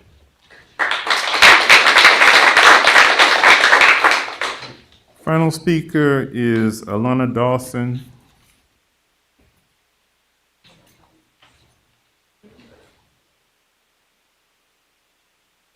Good evening, members of the Board of Education and Dr. Crott. My name is Alona Dawson, and I'm the instructional coach at Glen Oak Learning Center and a 27-year veteran of Peoria Public Schools. I have held many instructional leadership roles over the years. While my job title has changed from lead teacher, reading coach, interventionist, instructional coach, the idea is the same. I am an instructional leader. I have worked in schools in all parts of town, Hines, Garfield, Roosevelt, and Glen Oak. Without a doubt, all schools need an instructional leader. As you know, Glen Oak has a very high teacher turnover rate. There are handfuls of new teachers in my building every single year. As an instructional coach, I am able to take on individual coaching, assist with the understanding of the curriculum, encourage teachers day to day to improve instruction and try new things. I assist them with taking data on their students and on their instructional practice. Due to the absence of instructional coaches and interventionists this school year, building administrators have had to pick up extra duties that normally fall under us. PLCs, providing assistance for teachers with curriculum, student needs, technology, etc. Unfortunately, due to the high need for disciplining, building organization, walkthroughs, etc., instructional leadership falls to the wayside. The district has spent a lot of money over the last couple of years in robust training for instructional coaches. The training we have received is paramount to helping our schools move forward academically and assisting our teachers in providing the best instruction for students. Instructional coaches provide professional development weekly for all staff, assist one-on-one with teachers to build capacity in the classroom, and help teachers grow in their profession. We work side by side with interventionists and PPS teams to provide input for student interventions and classroom instruction. We play a large role in retaining teachers who might otherwise leave the district due to lack of support. Next school year, our teachers will need us more than ever to help students get back on track after this detrimental year. If I'm not mistaken, we have had building level instructional leaders of some kind consistently since the late 1990s. This has been an asset for our school district for a long time, something that our district should be proud of. It is just now that other area school districts are adding instructional coaches to their staffs as they see the impact that we make on instruction. I urge you to visit this issue and recommend keeping the positions of instructional coach and interventionist. Our teachers need us now more than ever.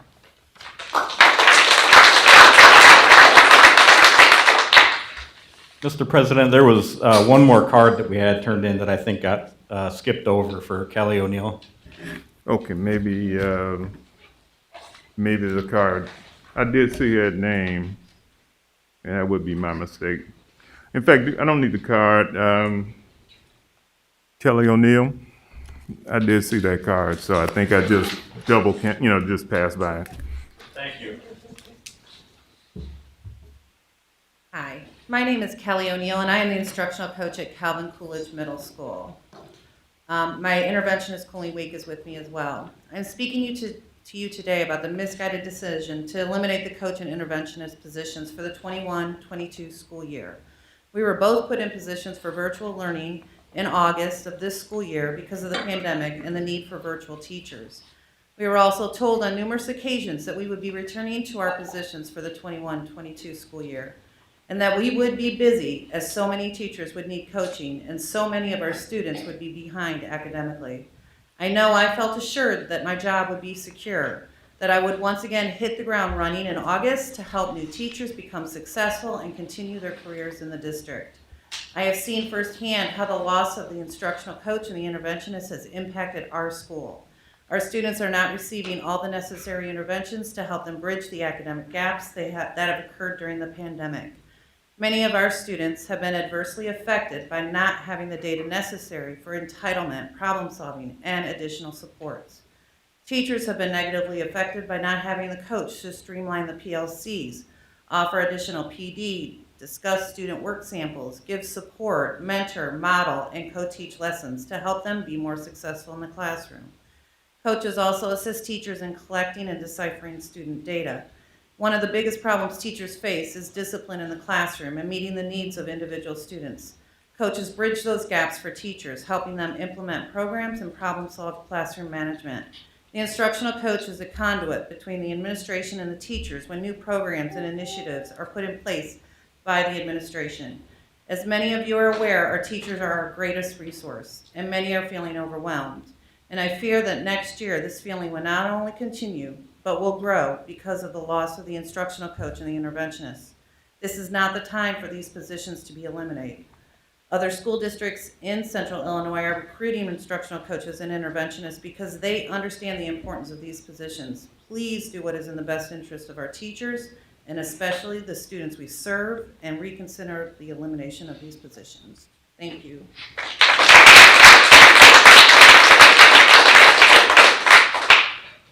First, I want to thank all of our speakers tonight. Next, Dr. Karat, you have a response to audience presentation.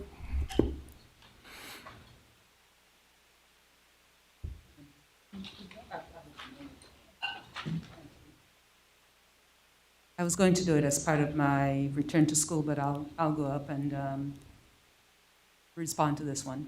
Okay, thank you. Thank you.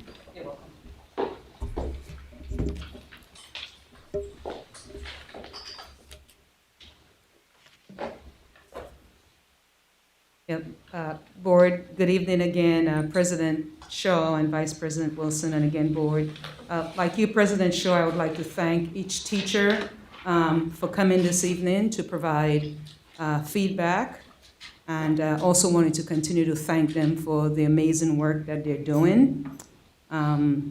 Many of them, I actually know many of them. I've worked with many of them or have served their kids throughout the years, and actually I love them all. So there are a lot of great comments that you heard, and as of now, the district is in really dire straits, and we have a saying. Well, actually, what I'll do is ask Ms. Seipel to present a slide. And I receive these every day, and there are a lot of things that happen behind the scenes that people are not aware of, and that's just one example. This shows the severity of the situation that we're in, and this was Josh. Can you get my red folder for me, please? This, as I said, I receive this report every week. And this was Friday's report, because a picture tells 1,000 words. Thank you, sir. And so what this shows on Friday, for example, and this is a daily occurrence. I'm trying to pull it out. Okay, there it is. So on Friday, there was a request for 46 subs to fill vacant positions. Okay, so 46 subs to fill vacant positions. And then in addition to that, there was also a request for 75 subs to fill positions because teachers were absent. So, if you add the two together, it's about 120, 121 subs, right? And what happened once the subs are assigned to buildings, Friday there were 33.5 classrooms that were unfilled. So in other words, they had no teacher, no sub. This is a daily occurrence, every day. Today, there were 49.5 per almost 50 absences, and we experienced 13 classrooms unfilled. Last week, I think Monday was 9, another day was 13, another day was 8, and it goes on. But it is a daily occurrence. So the district has to make a decision. The coaches, the instructional coaches, the interventionists, it's a great asset. It's a great asset to have. I'm a huge proponent of it because I brought it back. And I knew her as Miss Cry, Stacy Cry, mentioned, she's now Stacy Burns. We had a great time, we had great results. I had a reading coach, but all of our classrooms were filled. We did not have a vacancy. All of the classrooms at Whittier were filled when we had our reading coach. So someone mentioned all schools need an instructional leader. We also need to add all children need to be in a classroom with a teacher that they can call their own. And I'm telling you, every day we have kids in classrooms with substitutes for the entire year, and then the next year, and then the next year, and then the next year. So this is, we're not making this up. I'm not making this up, right? For us, as the administrator, and this is regular staffing, because we're talking about our best teachers that are right here in front of us, right? as a district, our number one priority is to ensure that each child has a qualified teacher in that classroom in front of them. And so this is our equity journey. Some parents it may not affect them and they may not know because it doesn't affect that building, but you can see the buildings that are being impacted. And so, you know, it is the right decision to make because our kids are suffering. The children are suffering, and this is impacting their life. Okay? I mean, look at it. It's dark. I'm not, as I said, I'm not making this up. I see this every day. Okay? So we have classroom teachers that are assigned to another assignment, but then we have tons of kids in classrooms without a teacher, without a sub.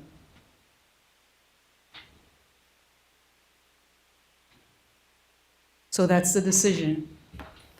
And I chose the kids. Thank you. We chose kids too. How many people had COVID shots before that?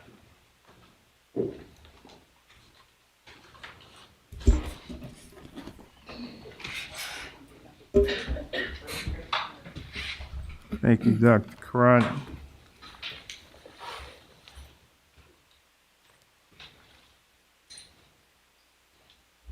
President Shaw, was that her return to school update? No. No. No. I just, Oh, okay. in case our teachers needed to go back and, you know, it's been a long day for them. So I have some additional things, but I addressed, because since that was the major topic.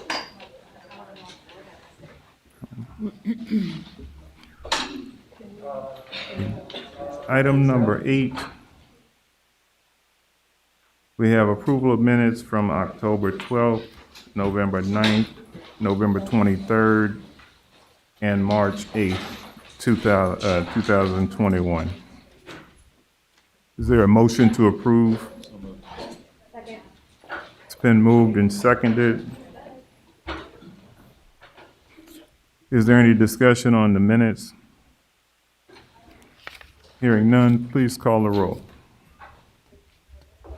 Mrs. Costick? Aye. Mr. Claus? Dr. Rankin? Aye. Mr. Walther? Aye. Mr. Wilson? Aye. Mrs. Ross? Aye. President Shaw? Aye. We have 7 ayes. Motion carries. Informational items, we have the return to school plan update. Dr. Karat.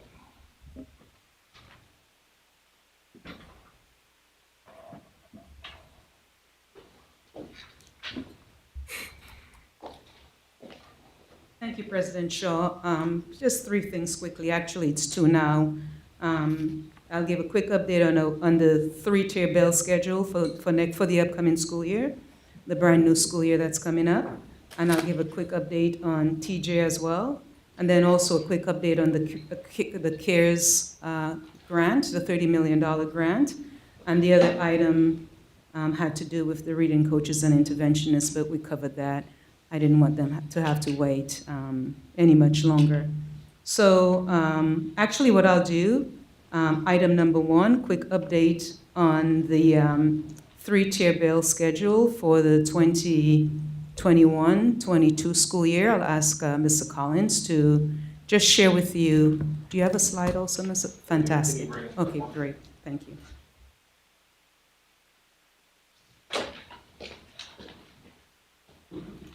Thank you. So Michelle's going to bring up a quick slide here. So right now what you're looking at is that's currently what we're doing. We currently developed a 3-tier schedule for this year. That was done to make sure that we had the available resources that we could continue to offer transportation to all students without having to look at any types of cutbacks or anything like that for transportation.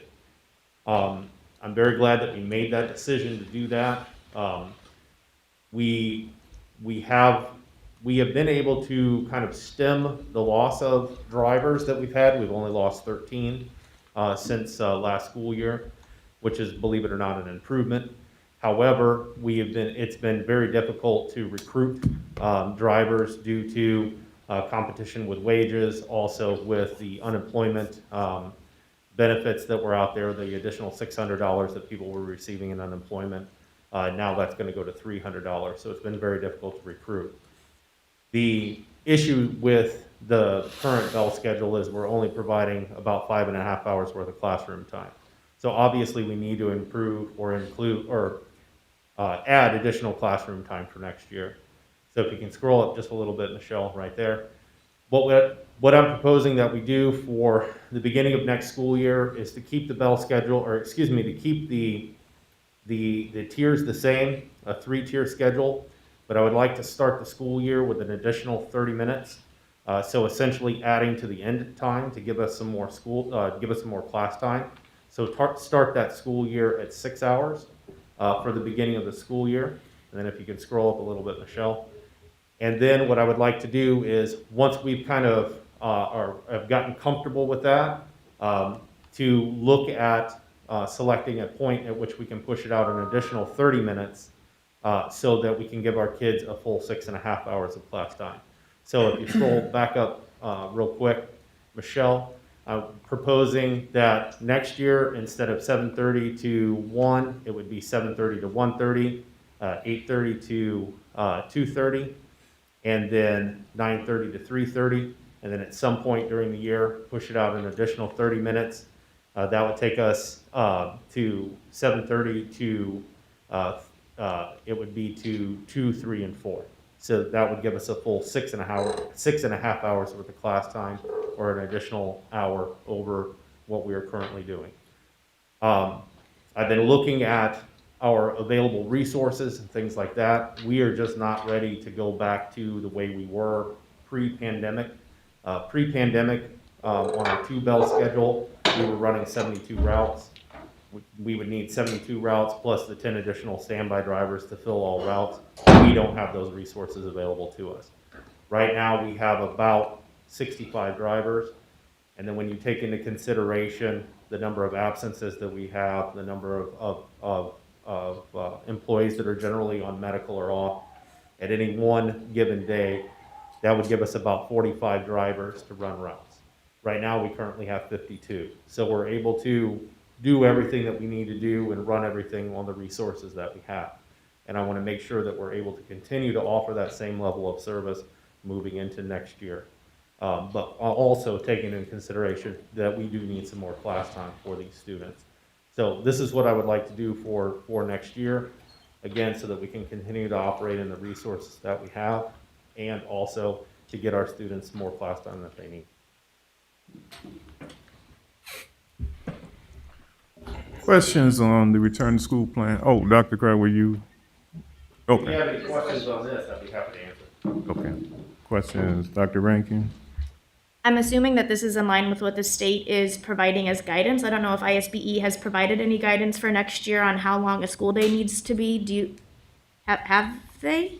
The only thing that I've seen is it's still the minimum 5 hours. They're recommending a minimum of 5 hours. We have looked at other local districts and then districts of similar proportion. All districts are running some kind of a minute schedule, anywhere from 3.5 hours to 6 hours. Some are running their old schedule or their pre-pandemic schedule. Most districts are running some type of a minute schedule, and when we asked them what they had planned for next year, they didn't have an answer. They don't. Okay. And then I know we can't see into the future. We don't know what August is going to be, but have you had any communication or knowledge of how the capacity of a bus, like how many students can be on a bus? Right now, it's still at 50. Okay. Me personally, just having lived this for the last year, we are going to be under some kind of COVID mitigation when school starts up in August. I just don't see that changing. I don't think our vaccination levels are going to be where they need to be. We're just now starting to talk about vaccinating 16-year-olds locally. So I just see us being under some kind of mitigation. What that will be, I don't know. But I don't see us out of the woods yet. And this probably isn't for you, but that made me think of something. So Thomas or Dr. Karat, I don't know if this is something that will come up, but since they are starting to vaccinate the option of vaccinating 16 and older. Again, don't have to answer tonight, but I'm wondering if our district will be providing any guidance or things for our students who are 16 and older to get that. You've noticed we're pioneers in any initiative with the health department, so we've not gotten anything, but we're waiting guidance and direction, and any opportunities to educate and provide information to our families, we'll be happy to do. We'll continue to do that like we've done in the past. Oh, Mrs. Ross. Well, it was him. He had his hand up for Mr. one. Waller, then Mrs. Ross. I just had a clarification. You said when you wanted to add the other half hour, you said at some time during the year. Are you looking at second semester so that there could be a time that was clean to do that? I'm just asking. I didn't put anything out there. It's whenever we feel that we're comfortable. I'd like to start the year with the additional half an hour at some point when we know we need to move to the next, to get our kids that next additional half hour. I figured that a decision would probably be made. There would be some discussion and then a consensus from the board. When that would be, I don't know. Again, taking into consideration what mitigations are going to be in effect when school starts. I think if we have those options, then we can make the best decision as to when to do that. Mrs. Ross. Yes, quick question. I heard you mention mitigation and vaccinations. Of the I know that it's been available for staff.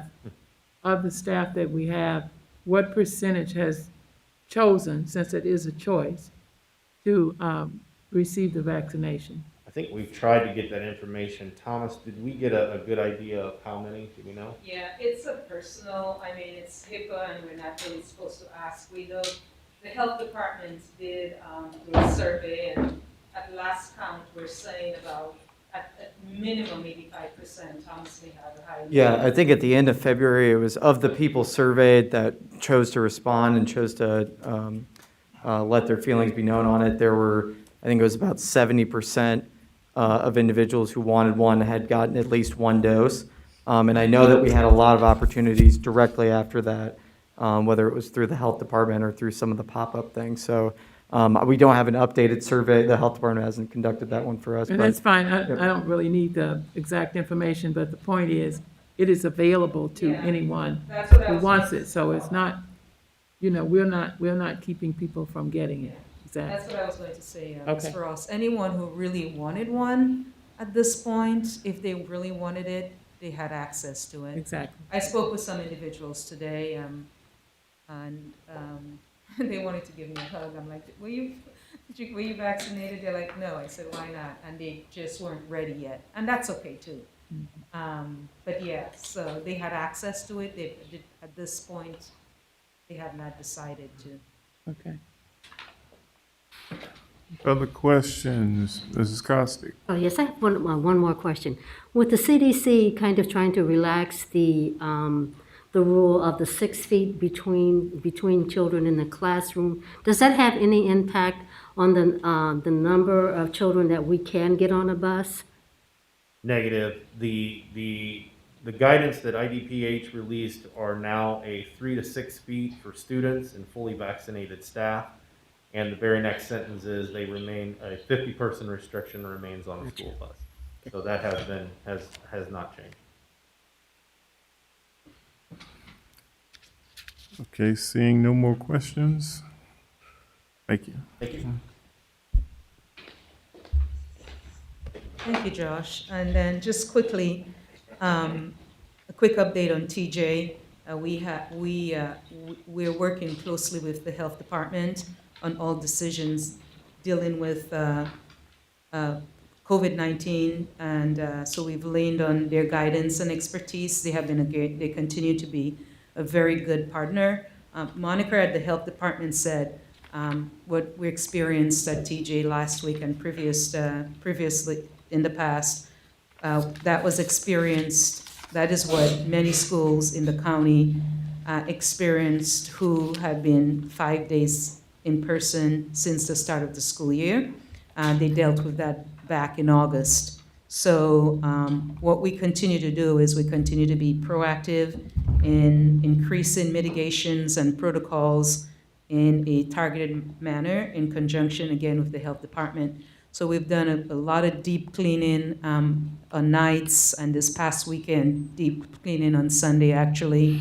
And then we also brought the Ready-Test lab test in there directly on site for staff, for peace of mind. So that was done also, starting today, that happened. And as I kept you abreast of transition in certain classrooms to remote learning temporarily. So we continue to monitor it very, very closely. We've not seen any positives in the last few days, so that's good news. We'll continue to monitor it. We have a number of individuals who are monitoring it along with the health department. That's TJ. Then wanted to also share with you, a couple of you I had promised I would give it to you once we had it in a good place, and that has to do with the CARES funds and the proposed expenditure. Now, the thing is, we have specific guidelines by Illinois State Board of Education in terms of how those, actually the federal government, regarding how those funds can be spent. And so, but for us, the purpose of the plan, and I sent you the budget, hopefully you got a chance to look at it. I'll have Carla chime in a few minutes. But our plan is to address the needs of our diverse population by offering, you will see tutoring on there, increasing access to technology, and there's a big piece, they want us to do that.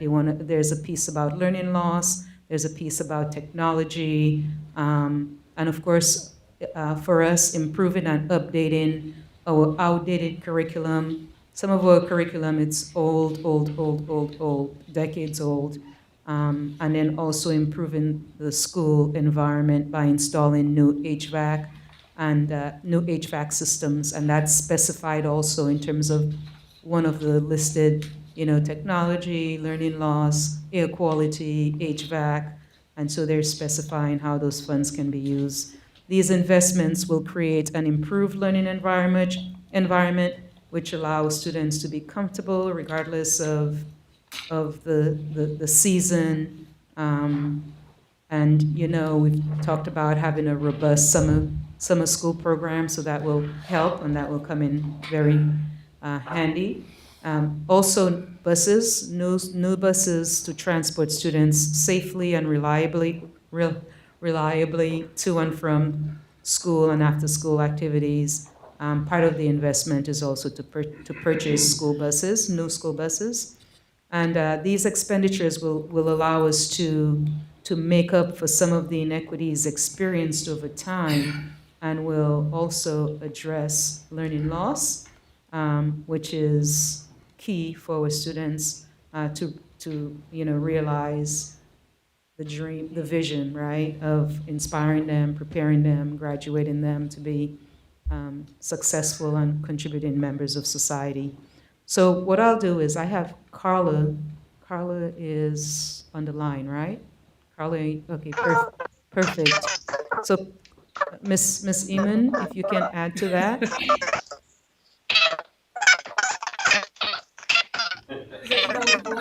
I love that Daffy Duck one. The Really speed. good.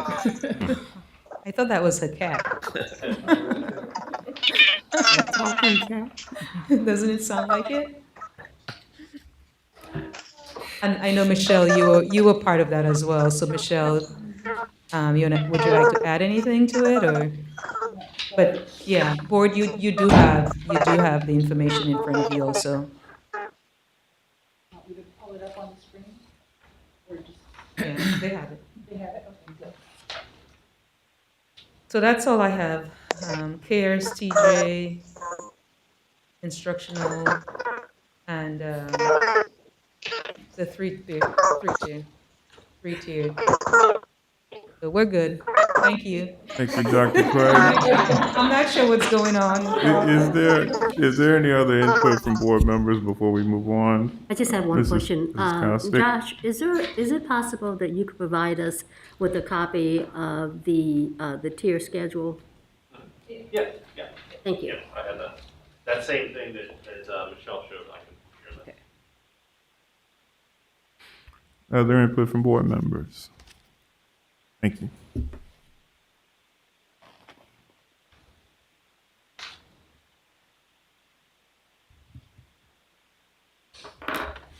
Item number 2, proposed expenditures over 2,500. Questions for Mr. Willis? Seeing none. Item number 3, report of request under the Freedom of Information Act and the status of such requests. Dr. Karat. Thank you, President Shaw. Since our board meeting on March 8th, we received 0 requests, and there were no pending requests on March 8th. And there were no pending requests. So we have received 11 requests for this calendar year at a grand total of $550. Thank you. Questions for Dr. Karat? Seeing none. We are now ready for the consent agenda. Vice President Wilson. Yes, President Shaw. The consent agenda consists of the following items. Item 1, gifts to school district. 2, human resource report. 3, meeting dates for the Board of Education, fiscal year 2021-22. 4, approval of selected vendors. For E-rate 21-22 contracts. 5, dismissal of first, second, and third year probationary teachers for reasons other than reduction in force. 6, update salaries and regulations for auxiliary personnel. 7, selecting a school for proposed renaming. 8, participation of board members in union contract negotiations. And that is the entirety of the consent agenda. Thank you, Vice President Wilson. Are there any items that board members would like pulled for a separate vote? Mr. Walden? Number 5. Number 5, Mr. Walden. Number 8. Number 8, Mrs. Ross. Other items? I was looking at numbers. I'm sorry. What were you going to say? Number 7? Number nope. 7. How do we vote on that? Because we have to pick a name. Right. Vice President Wilson. Okay. And then I have 6. 6. Dr. Rain King. Okay. Are there any other items board members would like to pull for a separate vote? Is there a motion to accept the agenda items, the consent agenda excluding items 5, 6, 7, and 8? So moved. Second. Is there any discussion on those agenda items that we are evaluating right now? Seeing none, please call the roll. Mrs. Costick? Aye. Mr. Claus? Aye. Dr. Rankin? Aye. Mr. Walter? Aye. Mr. Wilson? Aye. Mrs. Ross? Aye. President Shaw? Aye. 7 ayes, motion carries. Is there a motion to accept item 5? So moved. Second. It's been moved and seconded. Mr. Waller. I guess my concern is we had a presentation from the superintendent about how many teachers we have missing every day. And I'm concerned that we're letting go 10 teachers. And my guess for this is other than reduction in force that they've been done. But I think this would be a classic example of somebody to be worked with or helped to and stuff to do this. And even if it's a last chance, one more year thing, we're at desperate times. And I don't know the evaluation of all these individuals. I'm not going to say that, but I'm just thinking, if there's a way that half of these people could survive another year, that's people we don't have to replace them with. And so I guess my question is, you know, what has been done with these people, and why is the decision being made to let them go with us in such dire straits? Thank you, Mr. Waller. Other comments?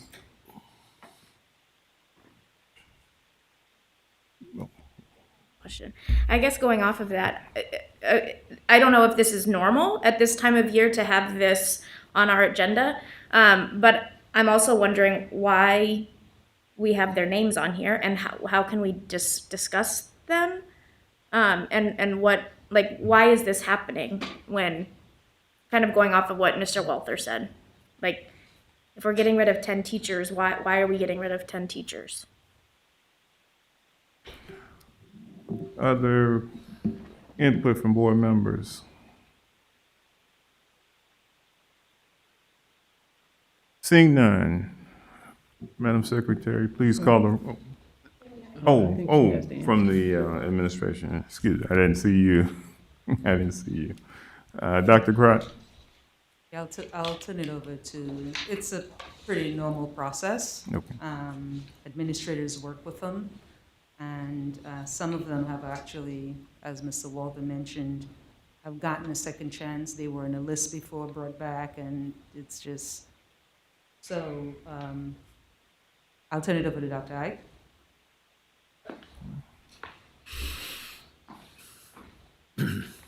It's the provision in the school code, actually, that allows school districts to be able to review probationary teachers, and those are from 1st to 4 years.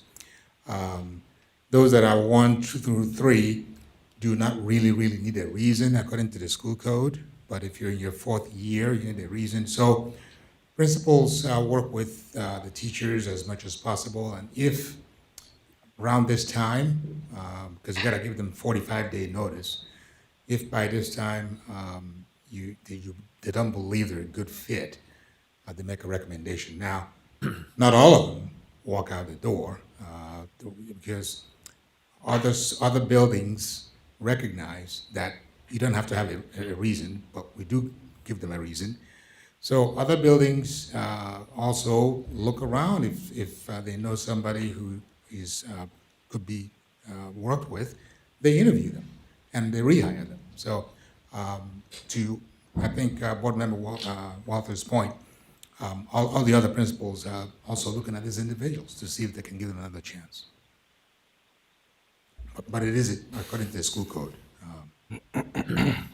Dr. Rankin? Yeah, so Dr. Ike, so they're not, I know they're not fired because that's under the school code, but they are asked to not come back to their current position, but they can still have a position in the district if another principal wants to hire them? Is that what you're saying? No, they're dismissed. They're dismissed. They're done.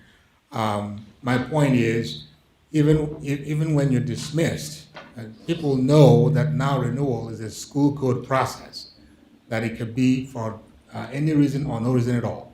But again, our principals try to have a good reason. They work with them a lot. In fact, in our MOU, there is a form that was developed for principals to use to coach them and work or do professional development with them. But if by this time things don't quite work out, they say, it didn't work out, I'm sorry, kind of thing. And yeah. Other input from board members? These are good questions. Seeing no other input, please call the roll. Mrs. Costick? Aye. Mr. Claus? Aye. Dr. Rankin? Aye. Mr. Walter? No? Mr. Wilson? Aye. Mrs. Ross? Aye. President Shaw? Aye. 6 ayes, 1 nay, motion carries. Is there a motion to adopt item 6? So moved. Second. I don't, oh, sorry, that was mine, right? Oh, yes, I was going to call you. I was going to say the protocol. It's been moved and seconded. Dr. Rankin? Yeah, I don't have any concerns about it, other than in our board packet, it says the attached reference table, and I don't have an attached reference table. So I don't know what we're voting on. So I guess that's my question, is that on that sheet, it says background information, the attached reference table is updated periodically, there's no attached reference table for us. It should have been attached. It's the rate of the buildings and grounds. Do we have access to it somewhere that we can look at it? Yeah. In fact, it was mailed, but maybe it was just not attached. We sent it, we shared it. So can we pull it for us to vote next time, or does it have to I'll be send it to you voted now. on? Okay. I would like to know what we're voting, like, see the table that we're voting on. Okay,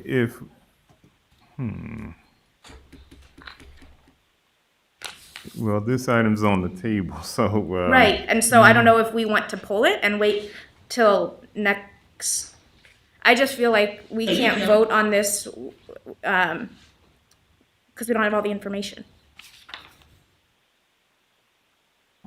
That's not in our packet. Yeah, can you send it to Michelle so Sure. that she can Share it? she can Okay. share it?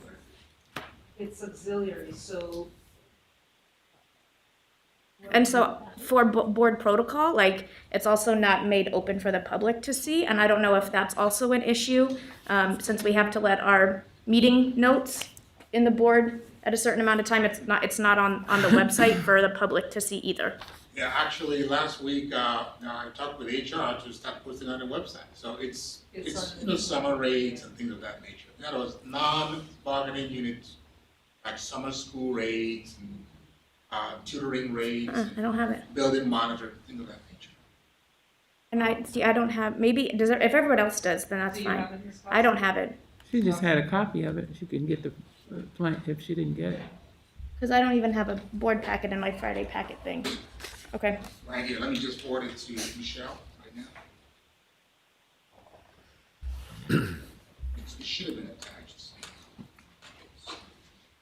So I don't have any, if everyone else has it and access to it, that's fine. I just didn't have access to it. Michelle, you got it. Okay. Is there any other input? Mr. Waller? I didn't have an objection, or I would have pulled it too, but I think that Dr. Ranking makes a thing. I think for transparency of the public, we should be able to tell them right now what it is and stuff. But if you're saying it's on the post, but I think it should be part of this. And so it's not a huge deal for me, but I just think for public transparency, we should have it out there. Any other input?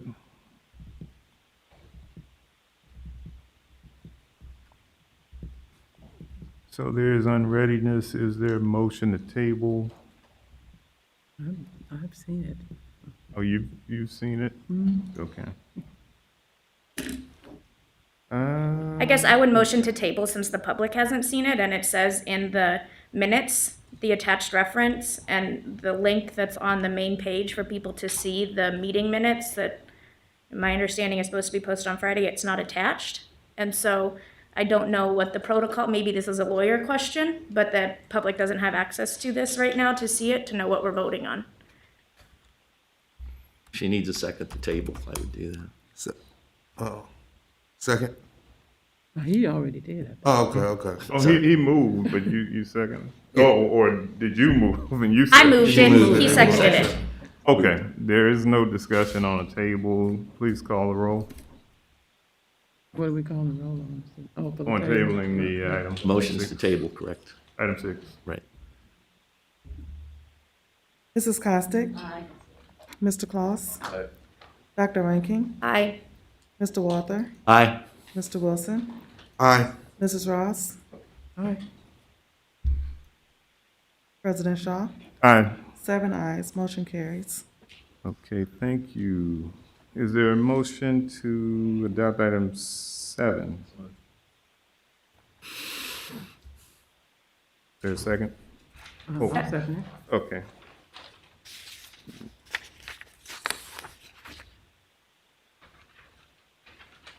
Vice President Wilson. I just pulled that. I thought that since we're selecting the school and we had to select the school, I didn't know how we would just vote on that. I think that was more or less for the deliberation. Okay, part of it. okay, that makes sense.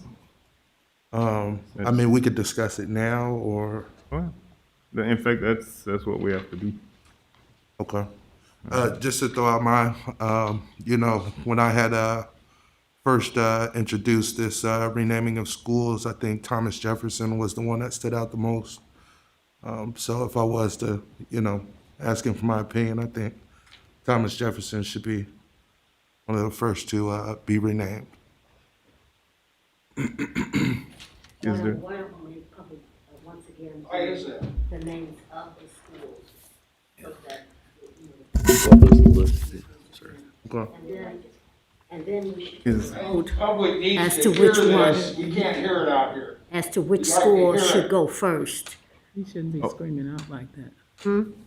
I wanna said read- he shouldn't be screaming out like that. The names of the schools that are being considered for name changes are Harrison, Thomas Jefferson, Washington Gifted, Roosevelt, Lindbergh, and Calvin Coolidge.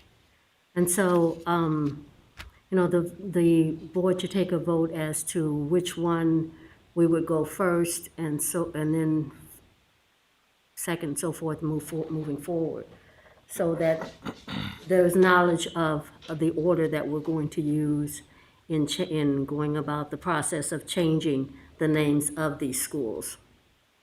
Dr. Rankin? Yeah, respectfully, Vice President, I would wonder, yes, I agree that all of these names should be changed, but I wonder if we should do it in a systematic way, like alphabetical order, or something along those lines, so that people aren't questioning why we're picking something first and second and third, but that there is a systematic way of doing it, so that there's a process to it. That would, again, I don't care which one we name first, but that would just be a suggestion I have, so that there doesn't seem to be like, well, why are you picking that first, that second, that third, other than, well, it's alphabetical order. So that's just a comment I have. Thank you. Respectfully, we have a name that's been suggested. Is there a second? Second. Discussion.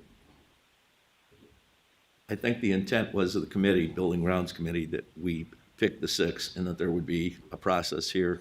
If somebody does adopt it and it goes through, then that meets what we've asked for here. I have one other comment on this, and I guess it's germane to the point because you've got a motion on this one. And it may be Public needs to hear this. might be ruled out of order, but it was one of the things that there were these 6 that were listed. I think there's, at times, we may need to bifurcate the issue. What I mean by that is that there were 2 parts to Mr. Wilson's proposal. Was one, that these schools be renamed, and that 2, they be renamed after certain people and stuff. That was part of your thing, but you didn't have a complete list of that one.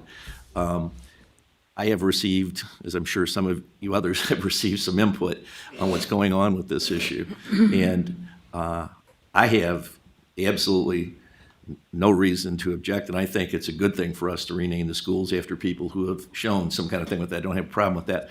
One of the issues I've had from other people have been, why not pick a school that's not an existing name? We've got schools that are named after streets. We've got schools that are named after trees. And that was an issue, and the only way I could do that is do that as an amendment. But I'm just saying that's input that we've received on that part with it. That's not germane to the motion. I'm almost ruling myself out of order. So. And that is a good point. But this exercise, the exercise that we voted on was to change the names of schools that were named for offensive or racist individuals. And that's what we're voting on. Okay.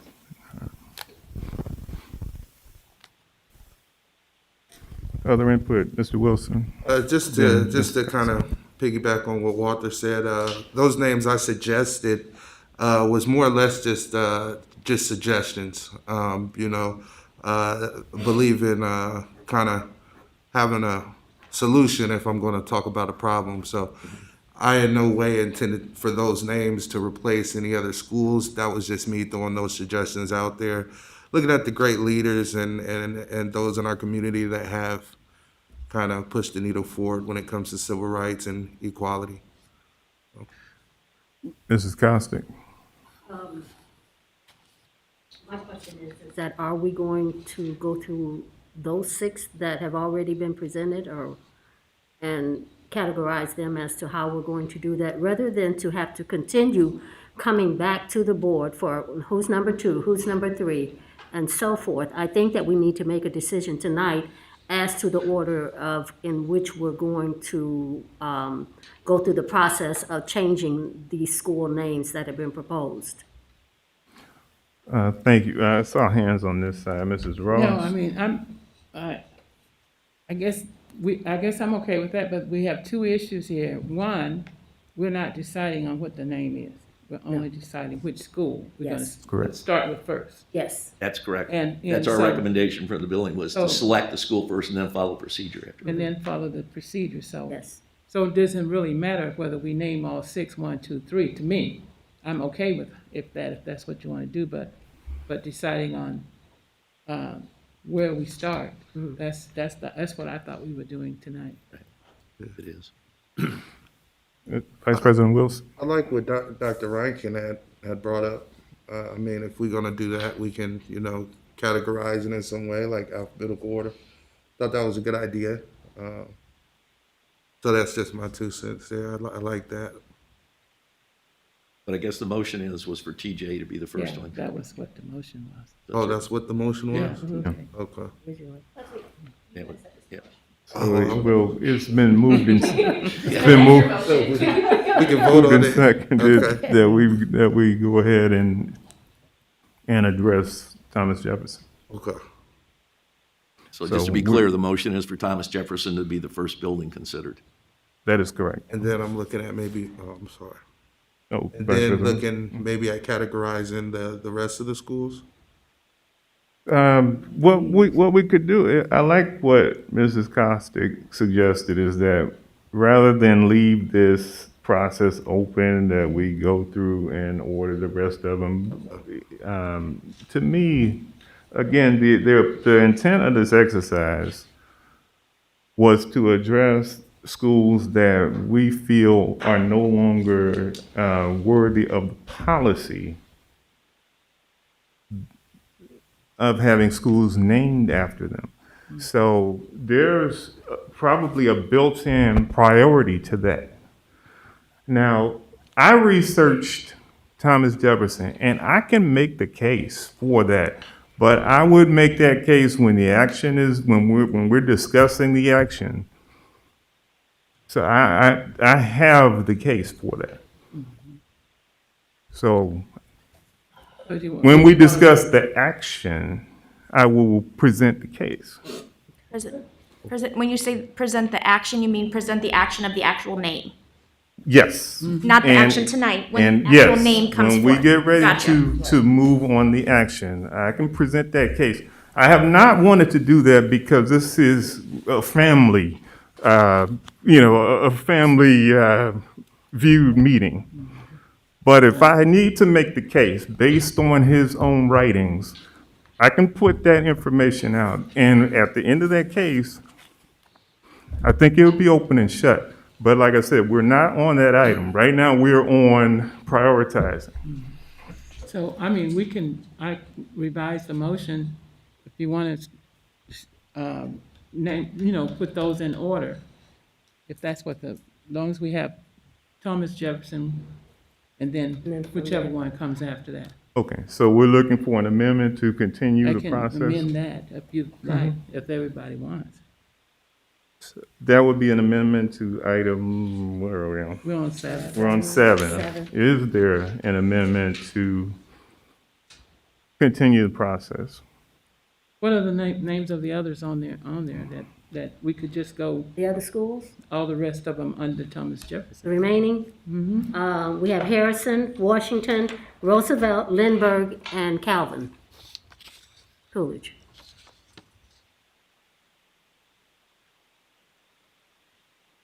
And you could make that the order. I'm just a point of clarification. Okay, I was gonna say, I researched the one that I had presented in my goals. So if other board members have researched and can prioritize, like I said, I spent that time researching the one that I found in need of change. So then the motion Okay. then would be, No, I was gonna say, would the motion then be, Thomas Jefferson, Harrison, Washington, Roosevelt, Lindbergh, and Calvin Coolidge? Yes, In that order? in that order. Doesn't mean it's gonna be this year, but in that No, order. absolutely. Mhm. It's a lengthy process. It's not something that's done overnight. Mhm. It is a very, very lengthy process that happens. So we named the schools and we move forward from there. And the order in which we will take on that process of changing the school names. Okay. Can I ask a question? Well, was there an amendment? There was an amendment to what we were. Is there a second? Second. Now, Dr. Rankin. I agree with that. I just want to put this out there also to make sure we're thinking about, I can't imagine where all of those schools are in the city without bringing them up, but I just want to make sure that we may not be prioritizing some parts of the city before other parts of the city, knowing that we represent all different districts. I just want to make sure that we're not leaving the South End and the East Bluff when we're addressing schools in District 3 first. Thomas Jefferson, I know, is in District 3. I just want to make sure that we're conscious of the districts and where they lay in the districts. Again, I'm okay with that. I just want us to think through that process also, to make sure we're not prioritizing a certain part of the city base and putting something else at the end. Well, we're looking at. Well, Harrison and Roosevelt are in the first district, so they're not first, so And they're up close to the top. they are close, well, one is, but you Okay. know.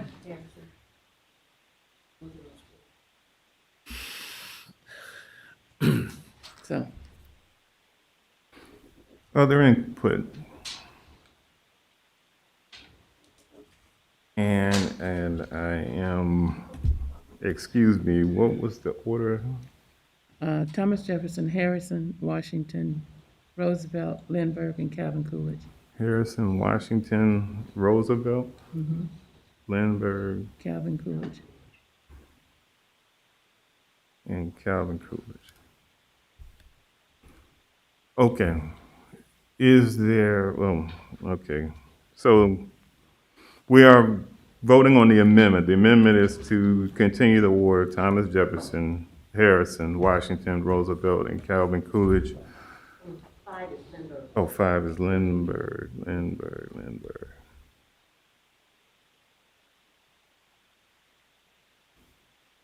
Is there any other discussion on the amendment? Madam Secretary, please call the roll. Mrs. Costick? Aye. Mr. Claus? Dr. Rankin? Aye. Mr. Walter? No? Mr. Wilson? Aye. Mrs. Ross? Aye. President Shaw? Aye. 6 ayes, 1 nay, motion carries.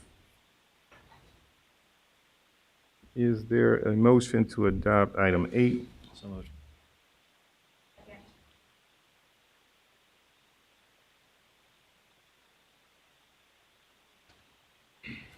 I think I Is it- pulled that. Okay, For a second, okay, I for a pulled- separate vote, because it was in with the, This is rather miserable reading my handwriting. It's been a long day. So, I don't have any questions on it. I just wanted to, as a second vote, as a separate vote. I don't have any discussion. Okay. Comments, Dr. Rankin? So, Mr. Walther and I brought this forward, and so I just want to read you something that I prepared. Although we have not had board representation at negotiations before, to ensure the continued move and growth towards increased transparency, along with the fact that most school districts in Illinois do have board representation at the negotiations table. In my opinion, this is a move in the right direction for the district and will set a foundation for continued collaborative work with transparency and collaboration at the center. As is evident from this evening's presentations regarding the interventionists and coaches, where we recognize who are recognized as certified teachers in the district, the interventionists and coaches. It just happens to be serendipitous that this action is coming before the board tonight. Prior to this meeting, I sent questions to both our legal representation as well as Miller, Hall & Triggs, LLC, which is a law firm located in Peoria that represents school boards around the state. From our legal representation, I received the following answer, quote, I would say a majority of the school districts have at least one board member, but never more than 3, on the board negotiations team, although the largest school districts may have a tendency to not have a board member on the board team. This to me was not a clear picture, but rather a half answer to my question without providing percentages for the specific work.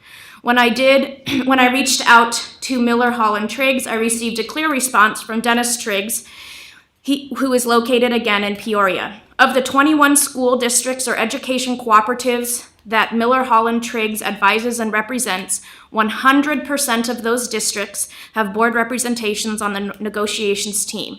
In my opinion, we are behind the times of transparency and holding all parties accountable. This is a clear move towards the desired transparency of our district.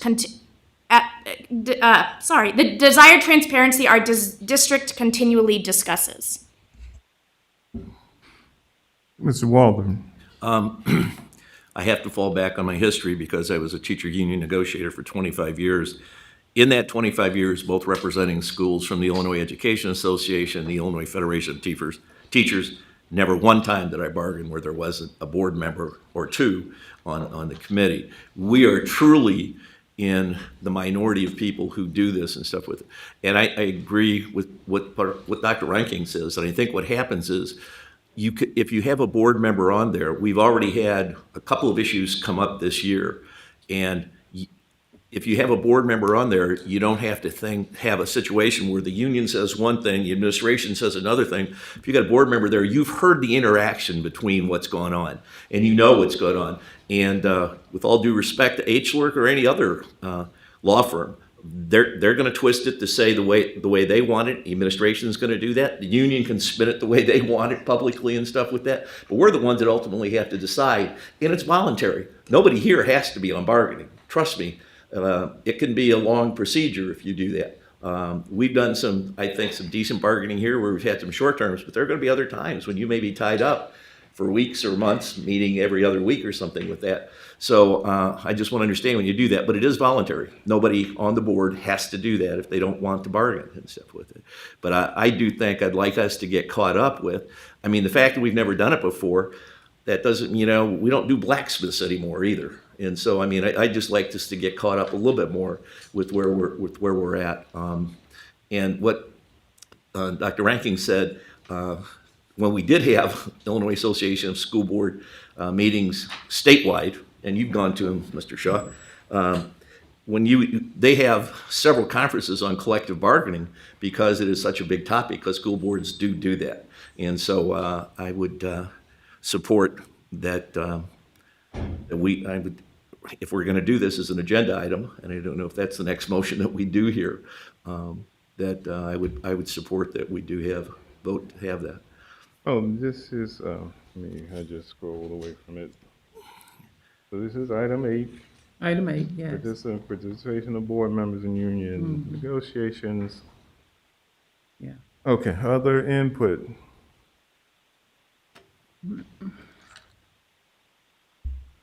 Oh, and I have a question, and this is a process question, and I don't know if council is still on the phone.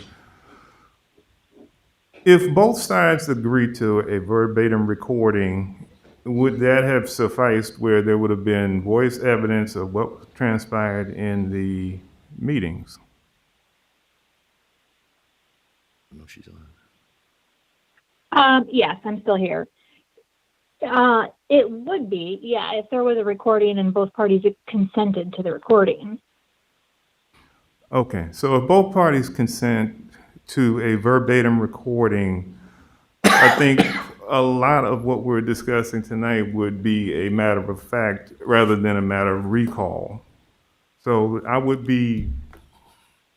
suggest that we consider verbatim recordings in the negotiation sessions. I think that would add more value in this case than board member attendance. But that's my opinion. Can I? Dr. Rankin. So are you recommending an amendment to number 8 or? No. What I'm just saying is that personally, I do not support item 8. I would rather take verbatim recordings, and I think we would be at a different point right now. Had we had a recording of the meeting. President Shaw? Dr. Ike. Yeah.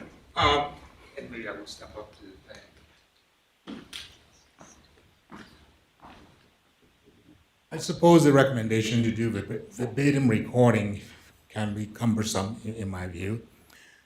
How bargaining teams record the agreements is the tentative agreement. It's called TA, right? So they argue, they slug it out, and then one of the parties writes up the agreement, the other reviews it, and then they sign on the dotted line.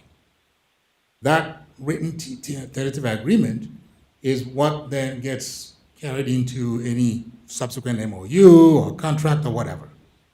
You guys have approved quite a few of them here that we've written and countersigned. So I personally have never been, and I've been doing this for a minute, in any bargaining session where there's a verbatim recording. It probably would be unwieldy in my view, but I just want to throw that as a recommendation for you to consider, that we not make it a lot more cumbersome and difficult than what it was supposed to be, and continue with the tentative agreement process that's been tried and true. Thank you. Did you have No, I a? was just gonna say, actually, it's not what's being considered tonight, but Right. there's a This was just- suggestion that, for them to go just back discussion. Right. and Just- talk about that. I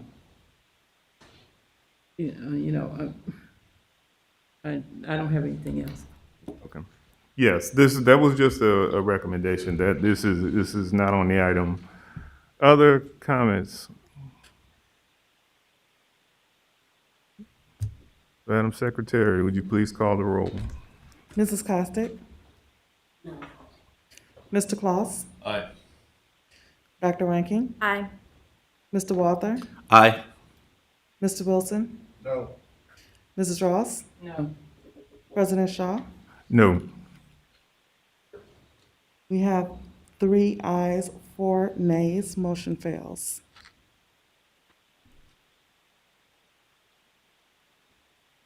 We are at the deliberation agenda. Item 9.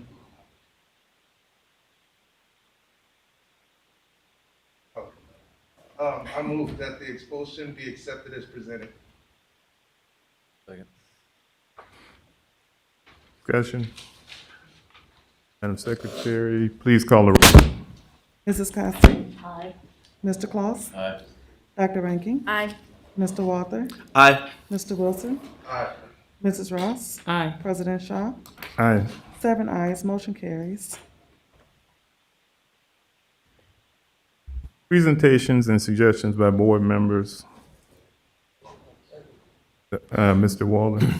You may not have gotten it yet, or Dr. Crott may not, but the Illinois Association of School Boards Resolutions Committee will be sending out an open letter for changes that you would want to see done legislatively. Last year, Mr. Adler, it's been 2 years now, Mr. Adler did a recommendation, and it had to do with the timing of the reports that we got from the state. That got voted out only because we can't get that done, but just because of the way the state reports things, and he was right. It doesn't do us a lot of good when we get these reports. If you remember what he was asking about, that we get these after the fact. And so we had a proposal from 2 years ago that was initiated from the Resolutions Committee from this board that didn't get moved on because of COVID. And so there is a bill that's coming up that is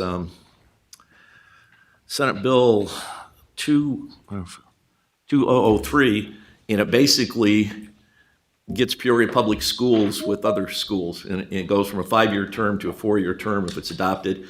It does away with the procedure that April 6th, whoever gets elected on April 6th doesn't get seated until July 1st. There's just nothing good that happens during that period of time. The other thing, which was a small thing on that those of us who have run for Ms. Costick and I had to do that this time. If you go out to gather signatures, if you're in any other school district in Illinois, it's 50 signatures. Peoria, it's 200. Right. And that's 200 for a district. Her district is different than mine and stuff with that. But if you run for mayor in the city of Peoria, it's 134 signatures that you have to do. There's just something wrong with that picture. And so this this proposed thing takes care of those kind of items. And the reason we had to do it statutorily is because we're in the state law book. I mean, we can't, normally we could have voted to make those changes, but we can't do that. So we have that proposal up to go ahead and change that. What that really does is put us up into the thing that when we get elected, the next group that gets elected, they'll get seated after it's certified by that. And that sometimes usually is the next meeting or the meeting after that. But we just fall kind of in line with the rest of the state is going with it. But if there are some other items, and I'm going to talk to Mrs. Ross about this because she and I agree on this, I am going to do a proposal that the state of Illinois delete the cause. We cannot get paid as board members. And that's because the statute says you can't get paid. I want to delete that out and just make it up to local school districts if they want to do that. There are 22 states in this country that pay school board members. So I'm not even going to put in there the debate of what it should be or how much it should be, just the fact that it should be a local control issue, that it should be up to this, and this board may not want to do that, and that's fine. But I just think as a state organization, we should leave that up to local school districts to do that if they want to do that.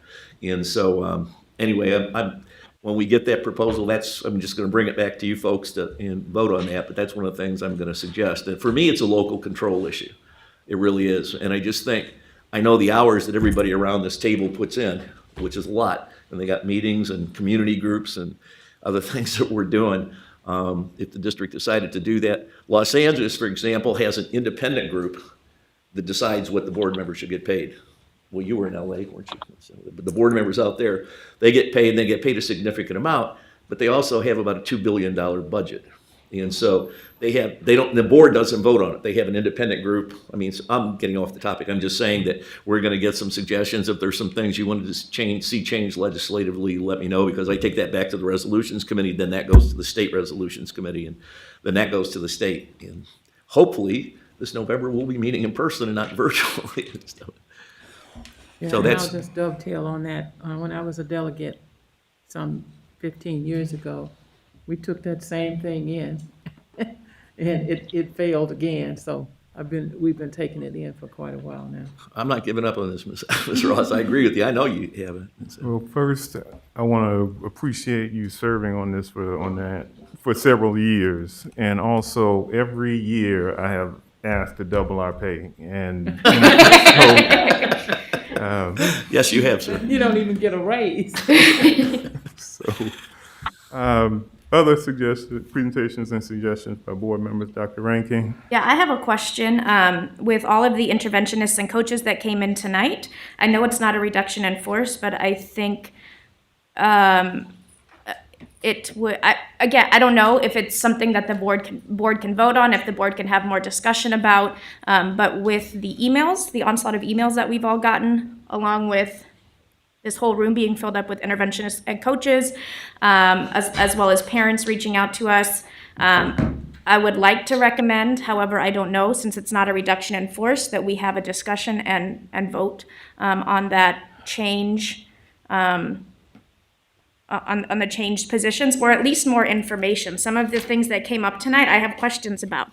How many of the interventionists and coaches are actually qualified for the positions that are empty? How is the MTSS process going to be fulfilled?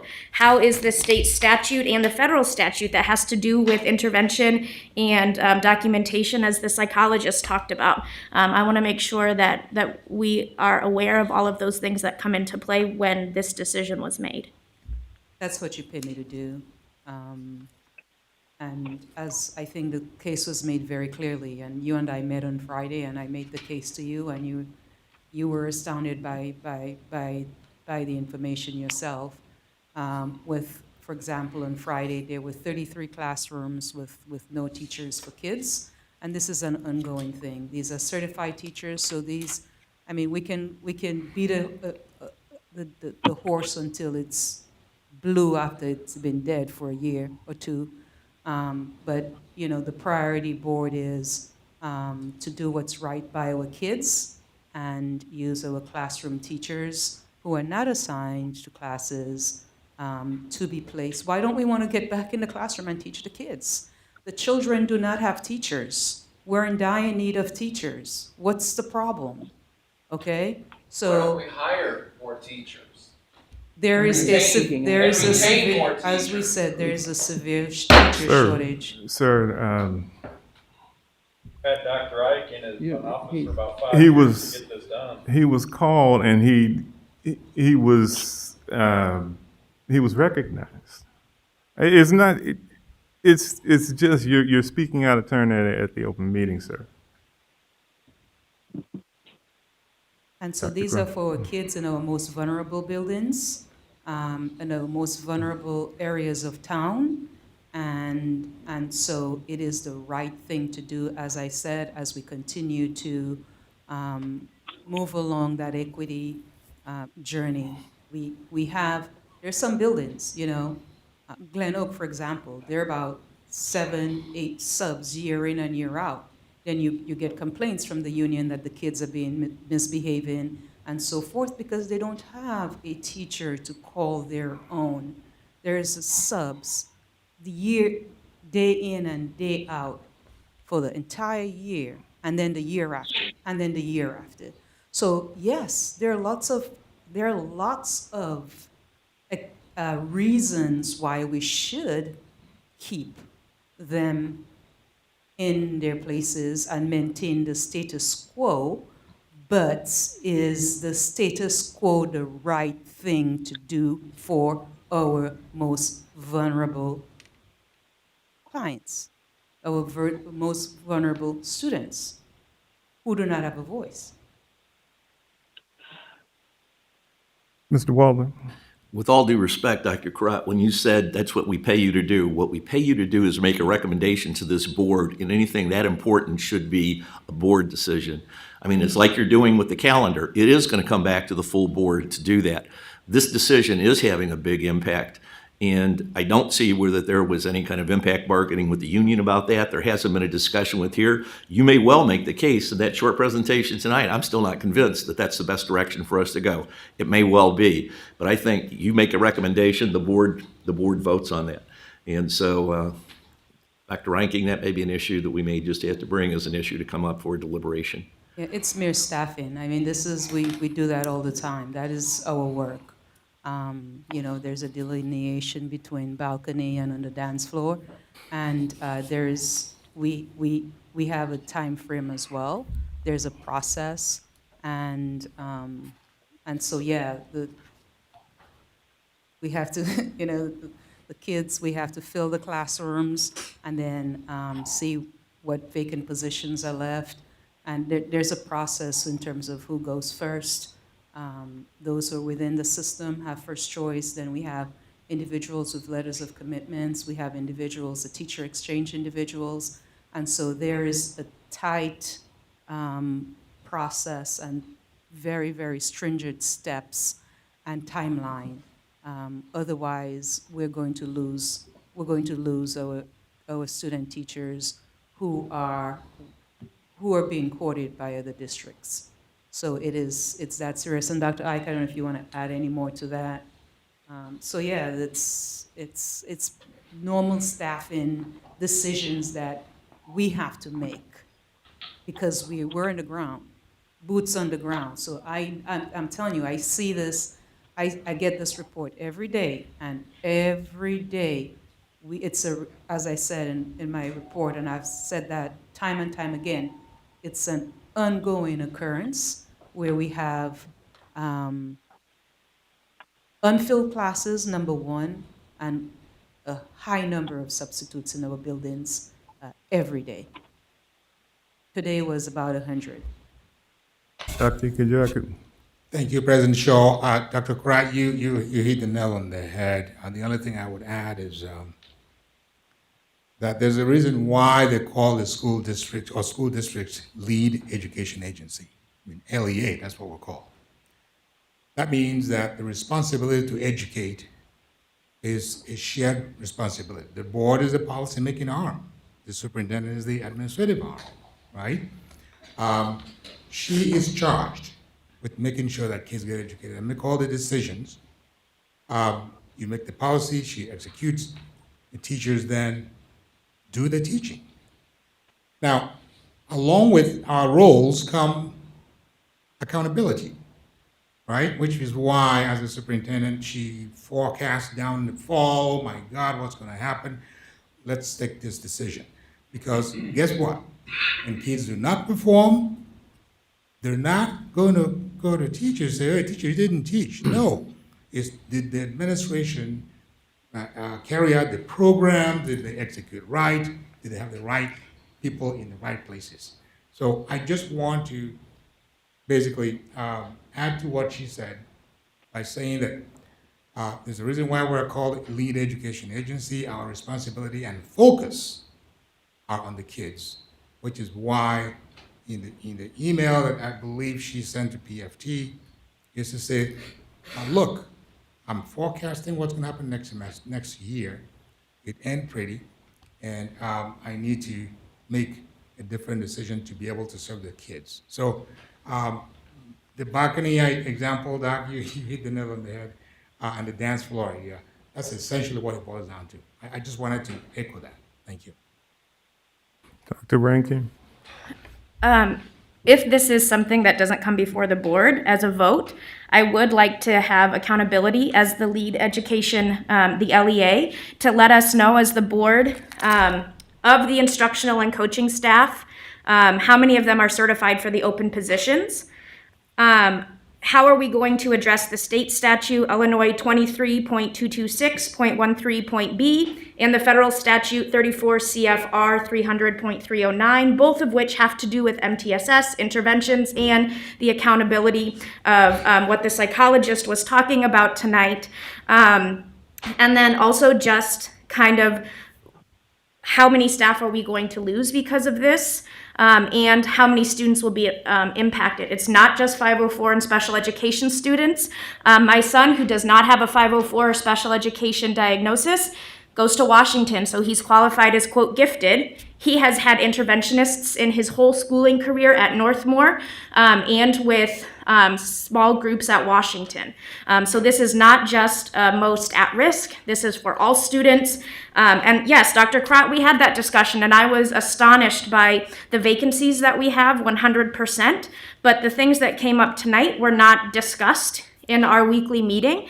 And if it doesn't come before the board, I would like to have knowledge, because us as the board have to respond to families who come and say this statute isn't being followed, this rule isn't being followed, my students aren't getting, or my child isn't getting the dedicated support that they always have within the district and that they're used to getting. Yeah, your example of Washington is a perfect example. Washington does, all those children have highly qualified teachers in front of them. So that's what we're fighting for every kid in every building, no matter the zip code. That's it. That's ensuring that, there's an even, the playing field is even, and right now it's not. So, I mean, that's a perfect example. I just have a quick comment. The subs that are in front of our kids, and I had this problem at Roosevelt where my grandson had 6 different subs. Thankfully, he was an A student, so it did not put him behind. But I would think that no matter what classification or qualification these expert teachers have that we have, would be as qualified as a sub in some of these areas. At least as qualified, more qualified than a sub in those areas. Because not that subs are, not qualified. They can be trained, I'm sure, but when you have 6 different subs in a year's time, the kid that's going to be left behind is that one that can't pick up and go, and has never had an interventionist or a coach. So some of our schools do not have the same things as others. It's always been uneven. Ever since I've been on this board for 20 years, it's always been uneven. And Ms. Ross, it's, I think, I don't want to be taken to Timbuktu and back, right? And with all these other important points, but the most important point is that we have 42 classrooms that are filled with subs, vacant positions, 42 vacant positions, and on any given day, you have between 50 to 80 teachers absent on any given day. Okay? And so then what happens is every day you have multiple classrooms where you're not able to have a teacher. You're not, and then we have these teachers, 25 highly qualified, or some of our best teachers, who are working with teachers, but our kids are out in the classroom struggling. Who's looking out for them? The number one priority is, to ensure that there is a certified teacher in that classroom with those children, no matter what zip code they're in. It's that simple. So tonight we heard lots of other important points, but we have to remember why we're here. Mrs. Costa. I do have one question, and that's in regards to, Annie, what you were saying in regards to the federal rulings and everything. We have not, as a district, always had interventionists or coaches. Right. So I guess I'm a little confused how the district would be not in compliance when this is something that was just created. What was it, back when Dr. Lathan was here? Was that when we? It has been on and off, but you're right. There are other means. We talk about mentoring for teachers. Illinois State Board of Education just set up this mentoring program statewide for teachers. So there are lots of other supports for teachers, right? We have minimal supports for kids. And we're talking about schools like Glen Oak, we're talking about Harrison, we're talking about Roosevelt, we're talking about Tree Wind. We're talking about these schools, right, where those families or those kids are already struggling. And so Dr. Bond, are you on the line? Yes, I'm here.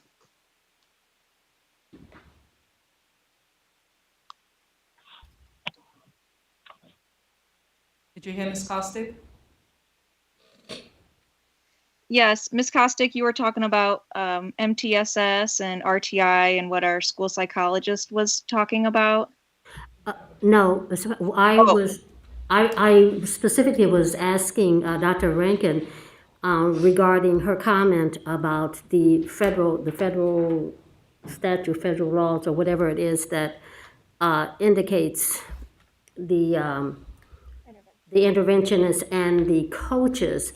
And because of the fact that we have not always had coaches and interventionists, where do we stand in compliance if we haven't always had them? Then were we out of compliance at the times that we did not? So the MTSS process is something that has evolved over time, and MTSS is the compliance piece that we're talking about here, that really connects to eventually, potentially, special education. And so, I'm not sure historically how that's exactly evolved in the schools, with or without the coaches. To be honest with you. So I'm sorry, I can't really speak to that specific point of how it has been done in the past prior to having the coaches. The coaches have been with us for 2 years, and prior to that, we were able to fulfill those needs. I'm sorry. If we are looking at other means of being able to step in and do the job that our coaches and interventionists are doing, aren't we fulfilling the need for these children?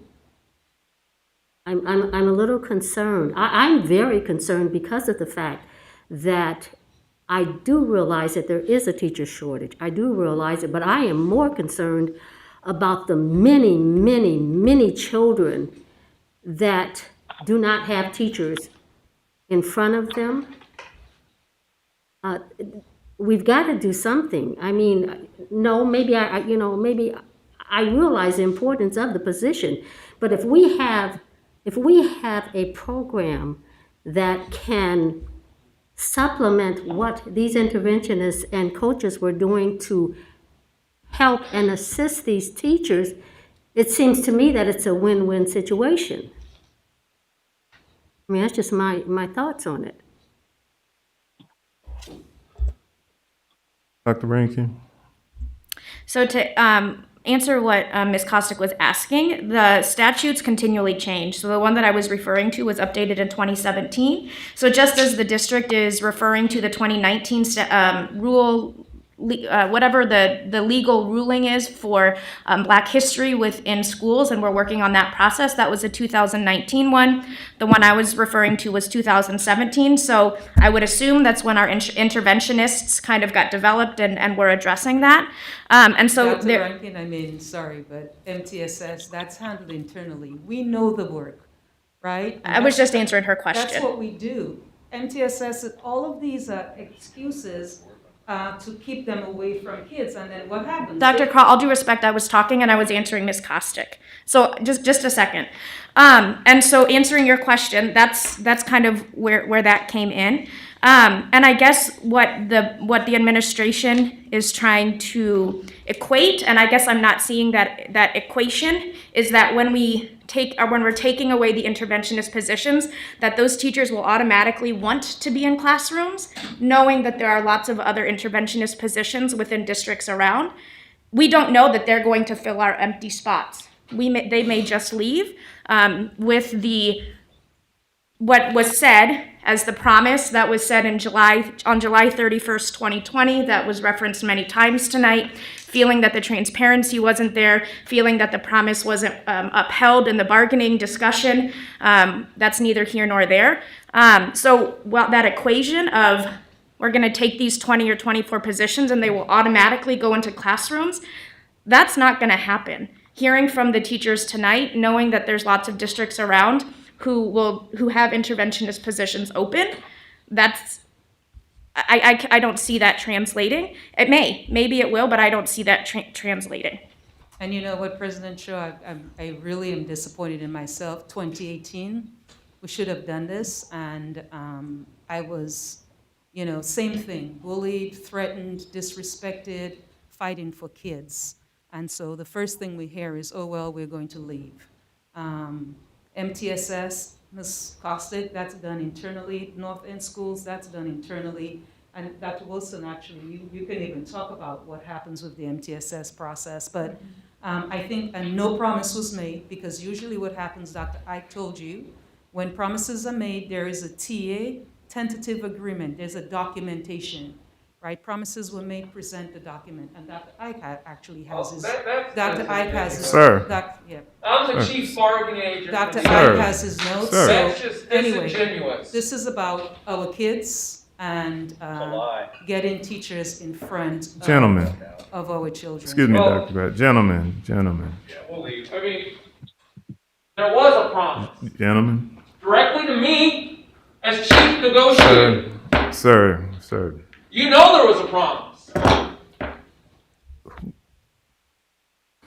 Dr. Grant. Yeah, I wanted us to stay focused on the task at hand, and the ultimate goal is to use these highly qualified teachers, their teachers. They were pulled out of the classroom to do what they're doing right now, and so we need them back. I mean, where do you have a job and the company says, this is where we need you because this is the greatest need, and then you have, you come and disrespect and, but I think for us, I want the board to stay focused on the task at hand, which is to get teachers in front of those kids who have been exposed to subs for years, every day. And the other problem is unfilled classrooms. Thank you, Dr. Karat. Moving on to reports from board committees. Vice President Wilson. As President Shaw, the Policy Committee will meet again on April 21st at 3:30. Thank you. Mrs. Costick. The building committee will meet on April 15th at 4 o'clock. Other committees. We've been trying to get a parent-teacher conference committee meeting together, hopefully before the end of the year. Okay, thank you. Thank you. Is there a motion to adjourn? Second. Those in favor? Who would say no? Those opposed?